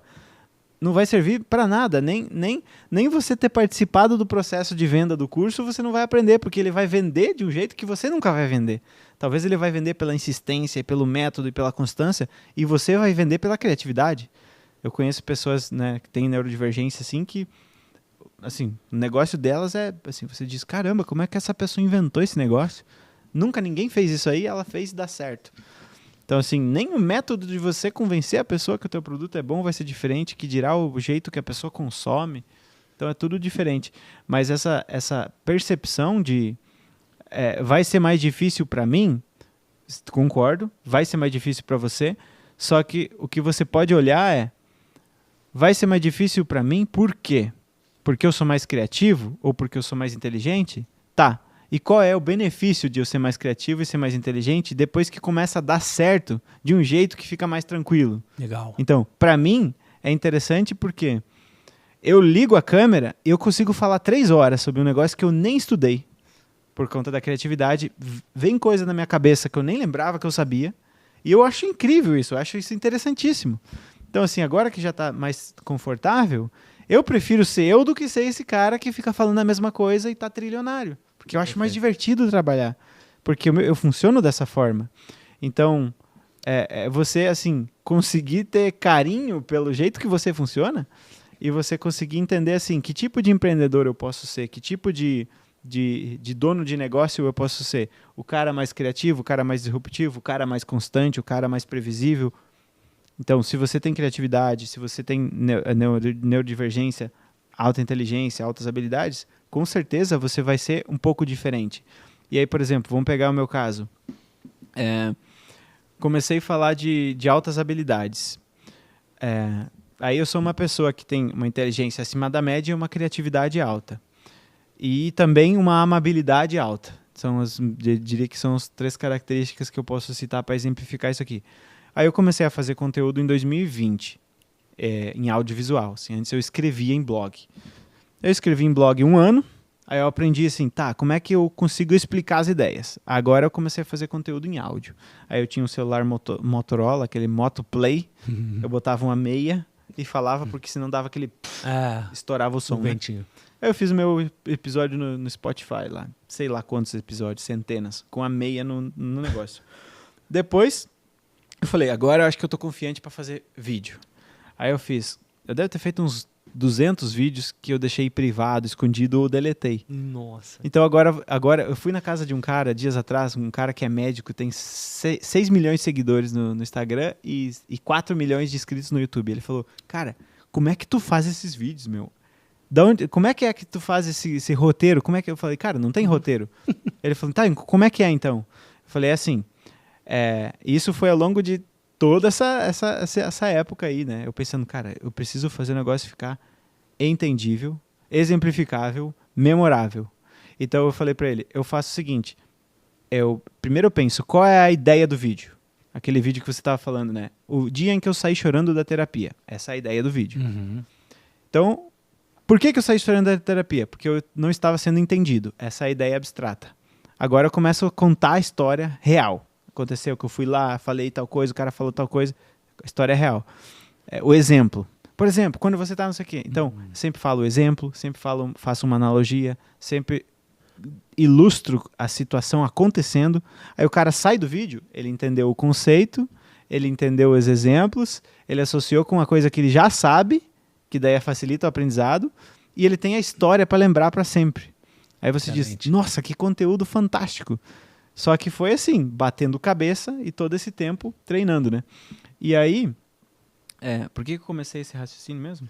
A gente estava é mais difícil, ok, aceito, entendo que é mais difícil, mas na parte que eu domino, na parte que eu brilho, por quê? Como é que eu faço aquilo que é muito confortável para mim sem ficar copiando os outros? Deu para pegar o gancho? Ainda não? Não. Tá, eu esqueci completamente. Mas deixa eu ir para um lugar aqui, se você lembrar, você traz de volta. Você estava dizendo sobre... Isso foi muito legal que você falou aqui agora. A pessoa buscar um mentor, buscar um comunicador que ela, pelo menos, ela vai se assemelhar de alguma maneira. Que ela fala assim, cara, esse cara me entende um pouco. Faz sentido o que ele está falando. Já que ele se parece um pouco comigo, é com ele que eu vou aprender. Porque senão, eu vi muito disso, Jean. O cara compra um curso de marketing e ele vai aprender técnica. Sim. Só que se ele é criativo, a técnica, ele nem decora a técnica, ele precisa de improviso, ele precisa funcionar. É um músico que toca só na orquestra e ele não erra uma linha da partitura, e é o cara do blues que ele só precisa saber que tom que tá. Tá em lá? Tá. Então vai que eu vou atrás. Exato. Mas você nunca ouviu a música? Não preciso ouvir, eu sei o tom. Exato. Essa é a diferença.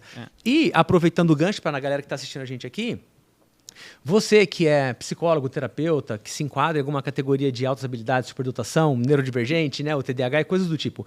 Você que se achou nesse lugar no mundo e tem acompanhado o Jean, os conteúdos do Jean e falou, cara, esse cara me entende. Ele deu um nome pela primeira vez pelo que eu senti aqui.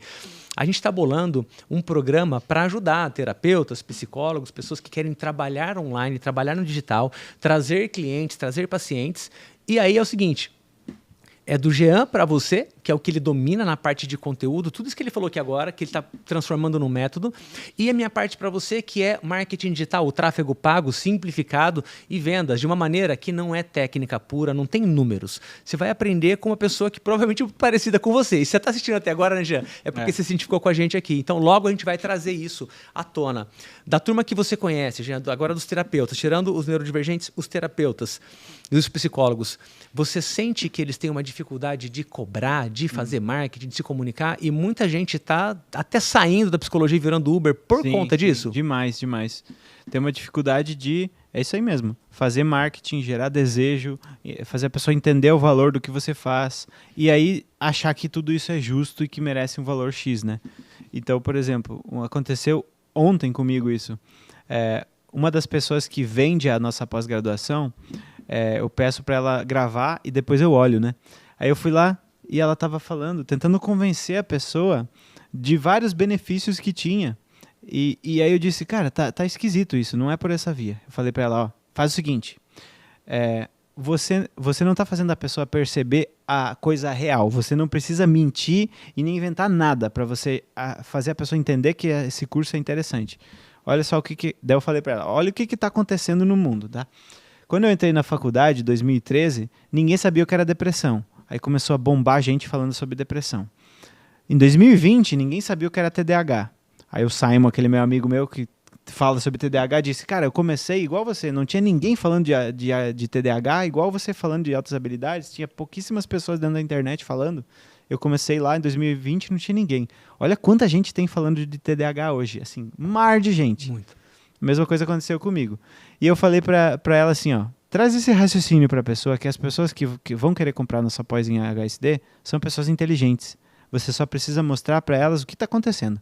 Então fala pra ela assim, ó, aconteceu isso em 2013, aconteceu em 2020, agora em 2022 aconteceu com altas habilidades. Então, ó, 2013, 2020, 7 anos. 2020, 2022, 2 anos. Quando é que vai acontecer isso de novo? Ninguém sabe. Assim, uma coisa massiva, que tem gente que chega a falar que superdotação tá na moda, superdotação tá na moda. Tá na moda o caçamba. As pessoas não sabiam disso e agora elas estão descobrindo um negócio que muda a vida delas. Uhum. Então, assim, quando é que vai passar esse cavalo encilhado de novo? De você olhar e dizer, nossa, olha aqui, um mercado abrindo, cara. E eu posso entrar ali, que foi o que aconteceu com o Jean. O Jean foi lá e falou assim, cara, eu descobri esse negócio, pelo amor de Deus, por que ninguém me falou que eu tinha isso? Cara, eu tô com raiva do mundo. E aí o que aconteceu? O vídeo pegou 1 milhão e no dia seguinte eu tinha 30 mil seguidores a mais no Instagram. E no mês seguinte eu tinha 80 mil. Foi isso que aconteceu. Eu entrei no negócio e, assim, falei um negócio que eu via, percebia que era verdade, abriu-se um vórtice ali e eu falei pra essa nossa vendedora, você tem que mostrar isso pra pessoa. Aí tá, passou uns dias, ontem ela me mandou um áudio falando assim, cara, esse negócio, esse insight que você me deu mudou o jogo. Agora, você olha a gravação dela vendendo após, ela tá assim, ó. Antes ela tava assim, vem aqui, olha, prova um pouquinho pra ver se é bom, não sei o quê. Agora ela tá assim, ó. Então, deixa eu te mostrar. O negócio é esse aqui, ó. Abre e fala, é aqui que você pode entrar. E isso aqui tá passando. E fecha. Se você quiser, pode vir com a gente, senão não. É outra história. A pessoa fala, nossa, meu, caramba, eu posso atender essas pessoas... Eu sou uma pessoa profunda, inteligente e tal. Essas pessoas não tem ninguém que elas consideram que é bom, que funciona. O Gia tá lá, se ele fala assim, minha agenda abriu, lota a agenda para 3, 4 anos, porque as pessoas falam, ele me entende. Por que ele me entende? Porque ele tem essas condições que eu tenho também. Um cara que tem TDAH, tem altas habilidades. E aí eles falam assim, eu não aguento mais, cara, não aguento mais diagnóstico em cima de diagnóstico. Falaram que eu tinha bipolaridade, esquizofrenia, falaram que eu tinha tudo, menos o que eu de fato tinha. E aí a pessoa pode entrar nesse mundo. Então, para mim, assim, marketing, vendas, não é sobre enganar a gente, nem sobre nada do tipo. É sobre você falar, cara, eu tô indo para esse lugar aqui, e para esse lugar eu tenho um carro gigantesco que precisa de gasolina, combustível. A gasolina, o combustível é a sua motivação, é a sua aposta em estar comigo, é o seu dinheiro que a gente bota nesse carro e esse carro anda mais rápido, com mais gente, com mais peso. Quer vir ou não quer? Não quero, não faz sentido. Beleza. Tá tudo certo, porque se você não quer, depois de eu ter te mostrado, eu não quero que você entre, né? Agora, se você olha e diz, cara, eu entendi, só que eu não tenho dinheiro, só que eu não sei o quê. Tá, então a gente vai conversar sobre isso, eu vou te ajudar a entrar, mas eu entendi que você quer, você é um dos nossos, você vai.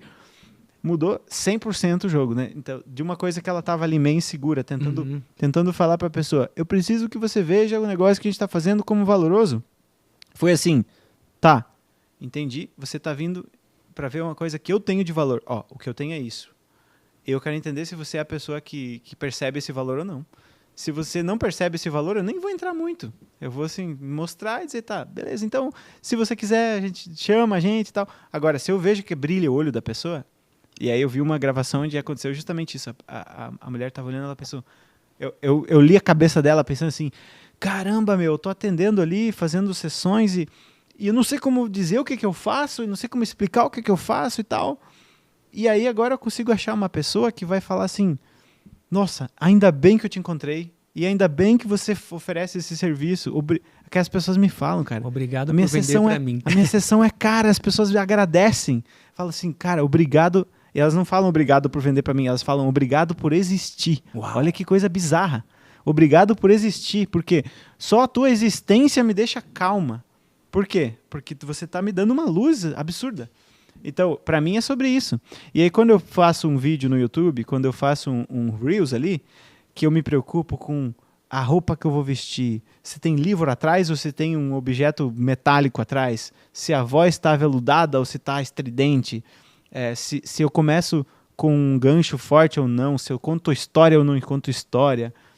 Tudo isso, pra mim, é para você pegar um cara que tá ali, scrollando, e que ele vai assistir um besterol americano daqui a pouco na Netflix, e botar ele assistir um curso que vai mudar a vida dele. Para mim é isso. Uhum. Então eu tava até falando para essa minha colaboradora assim, cara, eu vejo uma coisa assim de, olha a mensagem de Jesus Cristo. Isso não é um baita de uma mensagem bem empacotada e eficiente?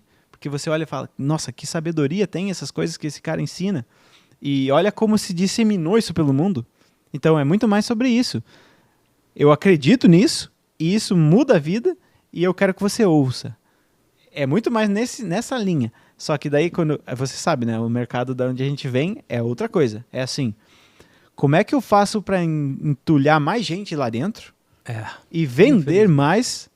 E assim, eu já ouvi várias histórias assim, né, de gente comprando mentoria, mastermind, não sei o que lá. Até por isso que eu ainda não consegui desbloquear minha cabeça para criar mentorias e masterminds e os caramba.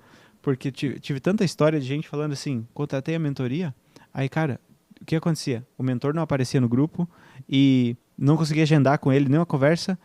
E quando alguém falava de alguma coisa assim que tipo tava estranho porque o mentor não aparecia, o grupo metia o pau no cara. Nossa. Por quê? Porque isso era uma lavagem cerebral desde o início. De assim, cara, você é um merda se você precisar de chamar o mentor. Só que você contratou uma mentoria. Olha que loucura. Esse é o mercado que a gente veio dele, né? Sim. A gente veio dele. Então, eu acho que é isso que a gente tá... eu acho que é isso que a gente tem que falar, porque o cara que tá lá atrás falando, meu, eu dependo de marketing e de vendas para fazer meu negócio funcionar. A minha mensagem chegar nas pessoas. E para eu continuar estudando mais e melhorando aquilo que eu faço, ele olha para isso tudo e ele fala, não quero fazer, não quero ganhar dinheiro, não quero fazer nada, porque se for desse jeito aqui, eu não quero. E é realmente assim, quando você olha esse cenário. Só que no meio disso, tem pessoas que acham isso abominável e estão tentando fazer de outra forma. E aí, a nossa provocação aqui estamos provando que tem outra forma, né? Então, por exemplo, eu tinha, sei lá, meses que eu vendia sem páginas de venda, sem nada, cara. Eu fazia um conteúdo que a pessoa entrava no link da bio e ia comprar, né? Que era um tráfego, né? Não dá para dizer que não era um tráfego um tráfego bem feito, sim, só que um tráfego orgânico, né? Então, tem N formas de fazer isso funcionar, mas você pode fazer isso funcionar de uma maneira que você não se sinta roubando das pessoas e tal. E aí a provocação que a gente pode fazer você acredita que você pode ajudar a pessoa? E você realmente acredita no que você está fazendo? E você tem preocupação sobre a pessoa? Você acha que você tem mais preocupação sobre aquela pessoa do que outra? Então você tem a obrigação de fazer a tua voz chegar no ouvido dela. Perfeito. E é para isso que você tem que aprender marketing e vendas, porque você vai fazer a sua voz chegar no ouvido dela e você vai usar a moeda de troca que a gente usa hoje para se organizar como mundo, que é o dinheiro. Perfeito. É basicamente isso. Eu gosto do seguinte, Jean. Quando a pessoa, o psicólogo terapeuta, nesse lugar que a gente está aqui, quando essa pessoa escolhe essa profissão, ela gosta de gente. Ela gosta de pessoas. Se ela gostasse de número, ela estava construindo prédio. Ela gosta de gente, ela gosta de pessoas. Normalmente tem um propósito. Normalmente tem essa preocupação com o outro. Então, isso tudo acontece e existe. Aí ela acredita que ela pode, de fato, mudar a vida de alguém, transformar a vida de alguém através do que ela sabe dos atendimentos. Perfeito. E reclama do mercado porque tem muito picareta, tem muita gente sem vergonha, tem muita gente mentirosa. E, gente, isso aqui não é um papo que é só para agradar, não. Porque se fosse a gente estava só tomando sorvete e dando sorvete de graça para vocês em casa. Isso é agradável. O papo real tem mesmo picareta pra caramba, bandido pra caramba, mentiroso pra caramba. Agora a provocação você que é um bom profissional e acredita em você e sabe que pode ajudar pessoas porque já ajudou. Quando você não entra neste mundo, quando você não grava os seus vídeos, quando você não grava o teu recado, a tua voz, quando você não aprende a impulsionar isso para alcançar milhares de pessoas, você tem um pontinho de responsabilidade no tanto de picareta que aparece para vender. A pergunta é, por que é que você não está lá? Se você não está, o espaço está todo para eles. Não é, Jean? Então é um chamado, né? Vem fazer isso. Exatamente. Né? É o fenômeno da conformidade social que está tornando as coisas podres, assim. Então, é justamente isso. Vamos pegar o nosso exemplo, né? A gente tem um projeto juntos aí e que a gente vai lançar e também você está me ajudando ali no tráfego dos meus produtos, né? Do dia 26 que você começou até agora, quintuplicou, sextuplicou o resultado. Então, assim, olha só, 6, 7 vezes mais pessoas estão tendo a mensagem ali e, assim, o que a gente tem, né? A página diz... são esses treinamentos aqui por esse valor. Cara, a gente não está falando absolutamente nada além disso. E as pessoas estão entrando, estão falando, nossa, cara, isso aqui é um conteúdo maravilhoso e tal. E aí, o que acontece? A gente sai desse mês agora de dezembro, né? A minha empresa sai assim, ó. Tá, peraí. Agora a gente tem um fôlego financeiro bem interessante. Vamos olhar qual é a melhor forma de fazer isso que a gente estava fazendo. Será que é essa que a gente estava fazendo mesmo? Porque... se você não tem caixa, a tua empresa está lutando, você meio que está dizendo assim, cara, a melhor forma de fazer é essa aqui. Só que, isso aqui dá muito trabalho, tem que ter muita gente, muito planejamento, muita equipe, então eu vou fazer dessa forma aqui, que é assim, a qualidade é 10%, mas eu consigo tocar agora, né? Então, por exemplo, a sua gestão de tráfego ali fez a gente sair daqui para cá. Agora a gente olha aí, como é que vamos fazer em janeiro e fevereiro? Eu já comecei a pensar, cara, eu preciso estar no Zoom com as pessoas durante 3 dias e aplicar minha metodologia que eu aplico nos meus pacientes neles. Para eu pegar isso, aplicar de novo, aprimorar daqui a um tempo, e aí daqui a pouco isso vai virar um treinamento gravado, que você vai conseguir ter acesso a muitas coisas que eu faço na terapia, que os pacientes pagam muito caro e eu consigo fazer só para vai ter como escalar isso, né? Só que só é possível isso quando você dá esse fôlego e você tem esse poder de agora eu tô mais tranquilo para poder planejar.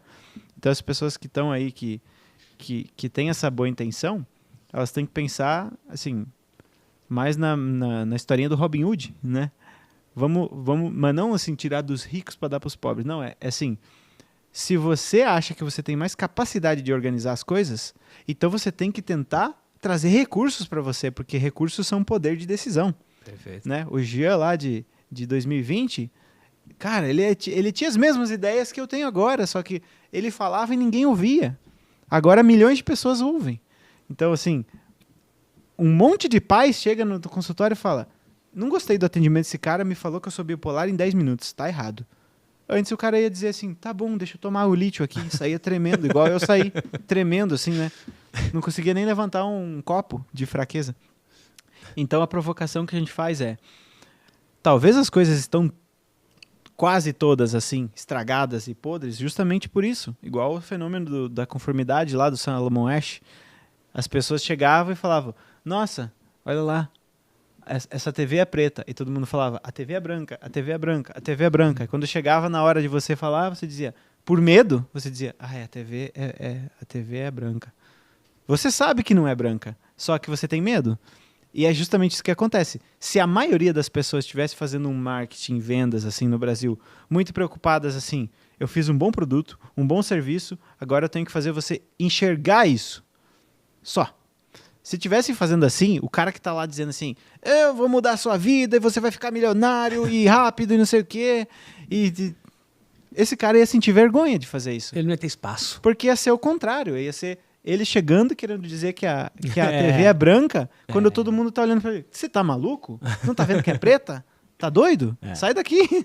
Tá invertido, né? É. Tá invertido. Tá e invertido. é um chamado mesmo que a gente tá fazendo, e logo você vai ter acesso a essa ideia que a gente vai colocar no ar. É um chamado mesmo. A gente tá em busca dos bons que estão calados por enquanto. Do que depender da gente, a gente vai colocar a voz de vocês para todo mundo.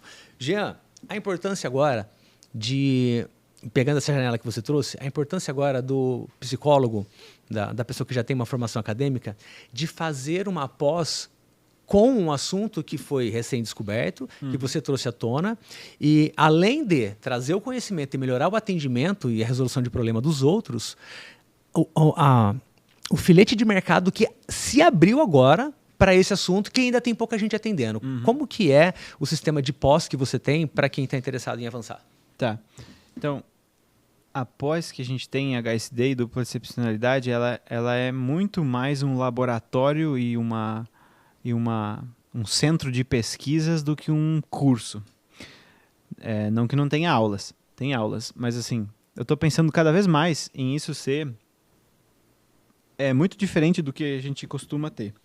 As pós-online costumam ter aulas de 3, 4 horas ao vivo no sábado, onde você começa a convidar um monte de profissional, convida um de TDAH, um de autismo, não sei o que, dá aula lá na minha pós, nem sei quem você é, você está lá dando aula na minha pós. A gente pensou a pós como um projeto de formar esses caras que querem ajudar esses indivíduos, né? Então, a gente formou lá uma clínica, que é tipo uma clínica escola, e a pós. Então, você estuda na pós, atende na clínica. E eu estou cada vez mais pensando em trazer uma experiência didática. As últimas aulas que eu gravei, por exemplo, são histórias. Eu falo: o Alex tinha 3 anos, aprendeu a ler, não sei o quê. E aí tem uma aula de meia hora onde eu trago 3 casos e eu falo: bota nos comentários o que você acha que essa pessoa tem. Mas é uma história. Você assiste como se fosse um filme, assim. Por quê? Em vez de eu falar: dislexia, tem dificuldade disso. Já o TDAH, não sei o quê.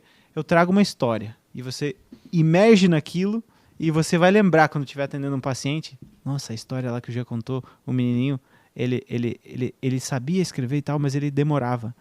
Pode ser uma dislexia. Então, a gente está trazendo essa parte didática e essa parte de discussão em grupo. Outro dia, uma aluna da pós ali trouxe uma ideia que eu nem tinha pensado. Ela falou: Jean, você não pensou nessa hipótese desse negócio aqui? Eu falei: cara, isso aí tá certo. Eu falei um negócio no vídeo e falei: não, esquece o que eu falei. É o que você tá certo, é o que é. Legal isso. Então é isso, a gente quer montar esse laboratório, né? E assim, falando de oportunidade, é isso que eu trouxe. É como se você estivesse falando você está falando de uma condição aí que a OMS estima que tem 4 milhões, 5 milhões de brasileiros. Por exemplo, se você pega um QI 130, tem 1 a cada 40. Outra condição muito parecida que todo mundo diz que tá chovendo gente, autismo. Tem 1 a cada 36. 1 a cada 36 ou 1 a cada 38, não lembro bem, pessoas têm autismo. Se a superdotação fosse o 130 de QI, como algumas pessoas querem dizer, eu acho que tem muito mais do que isso, mas vamos lá.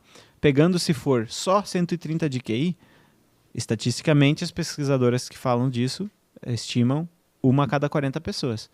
Então isso significa que tem aí 5, 6 milhões de brasileiros. Então, da mesma forma como tem um mercado gigante no TDAH, no autismo, que o TDAH são 6 ponto alguma coisa, 5 ponto alguma coisa por cento da população. Tem essa quantidade tão grande de pessoas com altas habilidades. Por isso que tem gente falando que está na moda ser superdotado, que agora todo mundo quer ser superdotado. Não, é que as pessoas que ficam consumindo conteúdo na internet têm uma probabilidade muito maior de ser superdotadas. Então você está pegando um viés, um recorte, que é da coisa do superdotado gostar de consumir informação o tempo inteiro, e você está falando que agora virou uma modinha. Não, esses caras gostam de estudar, eles vão estudar tudo que tem sobre o assunto. E eles vão caçar o profissional na Doctoralha, no TikTok, no YouTube, em tudo que é lugar. Porque eles vão dissecar o que você está falando, vão falar, esse cara se encaixa comigo. Essa pessoa falou um negócio que eu consigo confiar nela, pelo que ela falou. Então a gente está falando de um mercado de milhões de pessoas que têm sofrimento muito intenso, que não conseguem organizar sua cabeça sozinhos, que muitas vezes têm filhos que também estão entrando nessa mesma problemática que eles passaram. Muitas vezes eles estão cobrando dos filhos o que cobraram deles. Então se você chega lá e mostra algumas coisas desse tipo, que a gente está elucidando aqui, como por exemplo, vou dar um exemplo bem, bem bobo. Se você assistir esse podcast, né, umas 5, 6 vezes e pegar o que a gente trouxe sobre narcisismo, trauma e tal, TDAH, cara, com isso aí, você muda a vida de um pai, de uma família. Nossa, é bem raro você conseguir transmitir esse tipo de informação para uma pessoa neurodivergente. Não tem muita gente falando isso. Quando é que foi que eu fiz uma live com um superdotado profundo dias atrás, e eu falei para ele assim, olha só o que a gente está fazendo aqui, você é superdotado profundo, né? Sim, tem dislexia e tudo mais, é psicopedagogo. Você já ouviu falar em artigo científico, em livro, o que a gente está discutindo aqui? Ele falou, cara, realmente, eu nunca vi.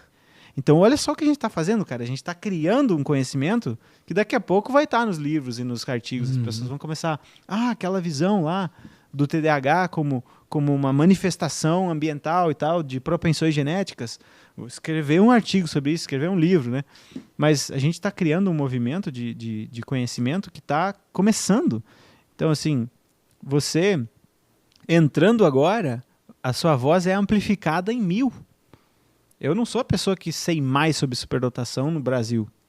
Acho que não sou, por exemplo, né? Mas eu tenho uma das vozes com mais volume, né? Porque eu comecei a falar disso quando quase ninguém estava falando.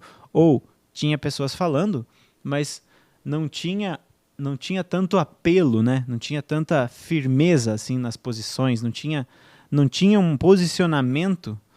Quando a gente fala de marketing, de marca, né? Fala do posicionamento. Não tinha um posicionamento atrativo, né? Era um hotel no deserto.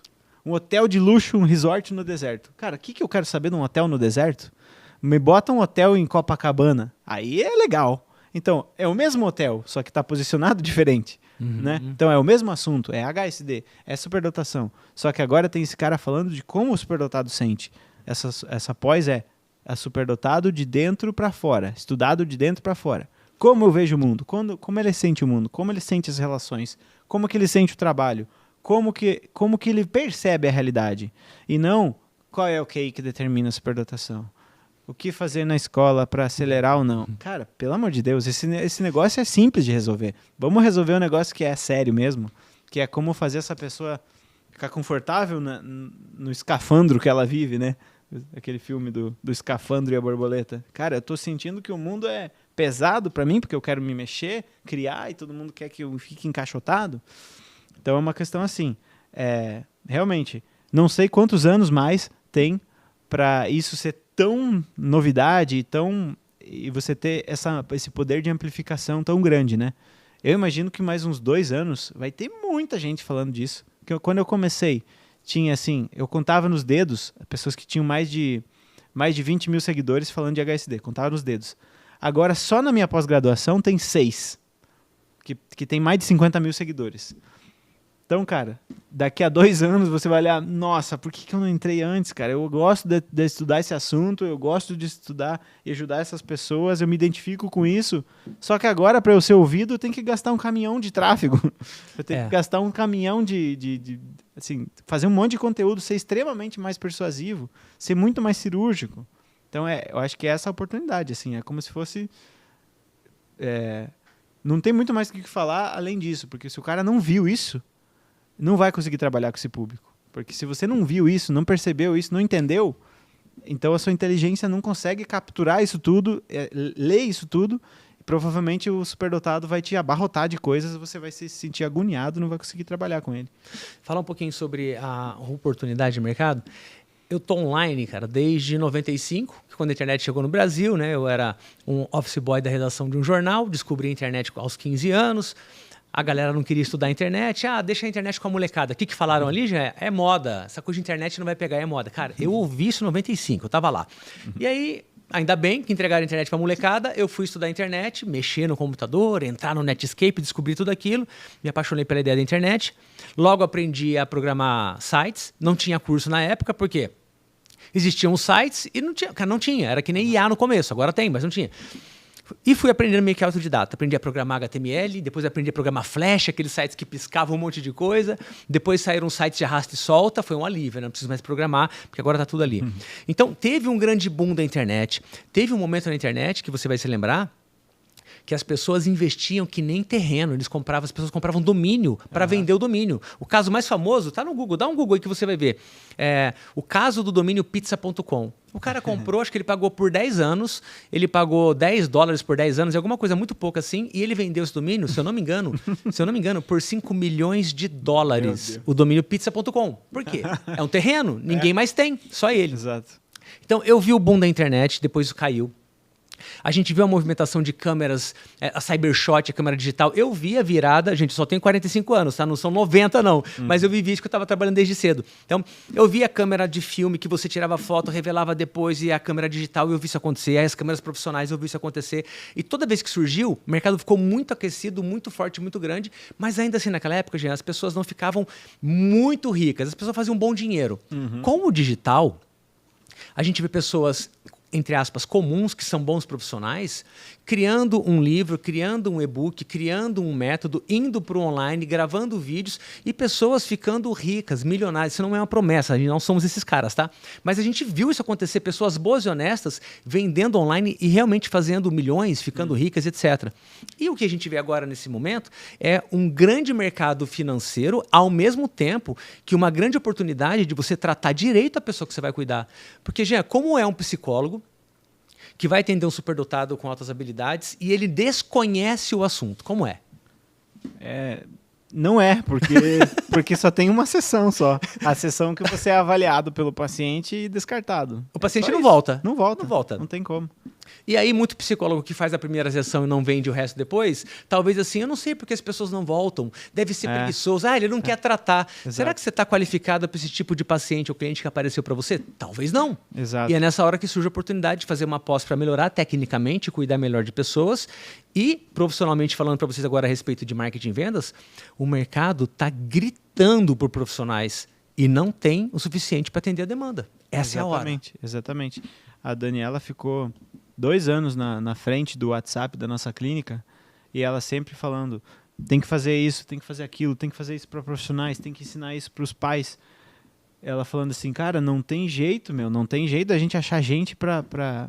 Ela ficava mal de tanta gente que vinha falar, e a pessoa vinha falar, eu não sei o que fazer com meu filho, tá tomando remédio para bipolaridade lá, eu acho que ele não consegue nem falar mais, com 9 anos. Nossa, de caso assim que a gente pegou, você não acredita. E ela falava sempre assim, porque eu estava sempre muito mais distante dessa demanda para poder produzir, né, tecnicamente, teoricamente, entender os conceitos, entender as coisas, fazer a didática. E ela estava ali entendendo o que as pessoas precisam, o que elas querem, o que elas estão dizendo. E ela sempre falava, temos que ter algo para os profissionais, porque os pais vêm, os adultos vêm, e eles precisam, eles querem e não têm. Então, assim, é uma demanda absurda mesmo. De tal forma que o meu psiquiatra, que é um amigo meu, que entrou na pós, falei, você entra na pós, você vai dar uma aula ali, vai dar várias aulas ali, uma disciplina ali, e depois a gente faz uma aula e você passa um formulário no final da aula. No final da aula eu chamei ele e falei, e aí? Ele falou, cara, 15 pessoas preencheram o formulário e 9 fecharam um acompanhamento comigo. Uau. 9. E assim, a sessão dele já estava beirando os 1000 naquela época. E aí o que acontece? São pessoas que já sofreram muito, mas muitas delas conseguiram conquistar uma possibilidade financeira interessante, né? Conseguiram conquistar uma profissão ali, assim, sofrendo muito por não saber da questão da criatividade que elas têm, da inteligência, mas uma boa parcela dessas pessoas ganha muito bem e, assim, eles pagariam muito bem para você resolver de fato o problema que eles têm. Só que ninguém resolve, sabe? Ninguém resolve. Ninguém dá o diagnóstico correto. Ninguém dá o medicamento correto. Ninguém trata emocionalmente correto. Ninguém trata comportamentalmente correto. Ninguém orienta nas relações, no ambiente dele corretamente. E aí esse cara fala, o que eu vou fazer? Vou pegar essa capacidade financeira que eu teria para resolver meu problema, vou gastar em bebida, vou comprar coisas para tentar suprir as necessidades emocionais que eu tenho, vou tentar viajar, sei lá, vai direcionar para alguma outra direção que não vai resolver. Então, assim, eu tive algumas experiências assim, bem interessantes. Teve um terapeuta também, que deu aula na nossa pós, que não era psicólogo, e em poucos meses, assim, ele quadruplicou o valor da sessão dele. Pouquinhos meses. Justamente por isso, especificidade. Ele começou a ser bom em atender superdotados. Ele me atendeu, eu disse, cara, esse cara é bom. Eu comecei a indicar e era incrível, porque eu indicava e as pessoas vinham me agradecer por ter indicado ele. Uhum. E não era barata a sessão do cara, mas as pessoas vinham falar assim, cara, obrigado por ter me recomendado, Jefferson, mudou minha vida. Foi assim, um divisor de águas. Olha só que loucura. Incrível isso, né? E é o cara que vai se especializar e ficar capacitado em uma coisa que tem pouca gente fazendo por enquanto e muita gente precisando. A matemática está pronta, né? Tem pouca gente fazendo e muita gente precisando. Tem muita gente precisando, pouca gente fazendo, muita gente falando um monte de coisa que essas pessoas que precisam acham que não é a coisa certa a se falar. Também tem isso. As pessoas chegam e falam para mim, Gia, eu só consigo ver teu conteúdo. E mais o da fulana de tal ou da outra ciclana. 3 pessoas. Porque o resto, cara, eles ficam falando que você tem facilidade em tudo, ou que você tem que ir bem na escola. Cara, não é isso que é a minha vida, não tem nada a ver. O que você está descrevendo bate muito mais. Então, o que parece aí, já é alguém que está ouvindo você e as outras pessoas e está replicando sem estar no lugar. A pessoa não é. Telefone sem fio. Telefone sem fio. E ela não é. Pelo fato dela não ser, ela não consegue nem identificar o que ela está falando que é real e que não é real. Agora, quando é de alguém que tem algum tipo de neurodivergência ou que está dentro dessa categoria e além disso ainda estuda, a gente tem um profissional ímpar, né? Exatamente. Para quem é após, já tem algum tipo específico? A gente sabe, óbvio, né? Psicólogo, você falou de psiquiatra também. O que tem de outras formações de pessoas que já fizeram após? O que você já viu lá? A gente tem nutricionistas, a gente tem profissionais de saúde mental, psicólogas, psiquiatras, psicopedagogas, pediatras. Mas, assim, os 2 grandes campos em que eu vejo que a demanda é absurda é saúde e educação, primeiro. Tá. Tem gente que diz, o problema do superdotado é a educação. Tá, na escola sim, mas quem é que consegue aprender quando está com transtorno de pânico? Quem é que consegue aprender quando está com depressão? Quem é que consegue aprender quando os pais brigam toda hora? Na minha cabeça, o maior problema dessas pessoas é saúde mental. Por isso que, não é à toa, a gente vê, pelo menos, mas a gente tem o viés de falar de saúde mental, né? Claro. Mas a gente vê que 90% das pessoas que entram na pós, 90% das pessoas que vêm pedir profissionais é saúde mental. Então é psicólogo, terapeuta, e não é só psicólogo, né? Porque assim, tá tão escasso que eles falam, alguém que me atenda. Pode ser um terapeuta, pode ser o cara que me atendia, que é psicanalista, é psicopedagogo, é doutor em psicopedagogia, mas não é psicólogo. Cara, se você disser que é bom, cara, eu quero. Pronto. A galera tá realmente já apontando para um lugar de querer resolver o problema, né? Eles querem resolver o problema. Se você sabe resolver o problema, é isso. Boa. Muito bom. Amigo, foi um excelente papo. Olha o que a gente cobriu hoje aqui: narcisismo, TDAH, neurodivergência e dificuldade de fazer renda, marketing e vendas para terapeutas e psicólogos. Falamos da pós-graduação também e vários outros assuntos que eu não lembro mais e só quando assistir gravado que eu vou lembrar.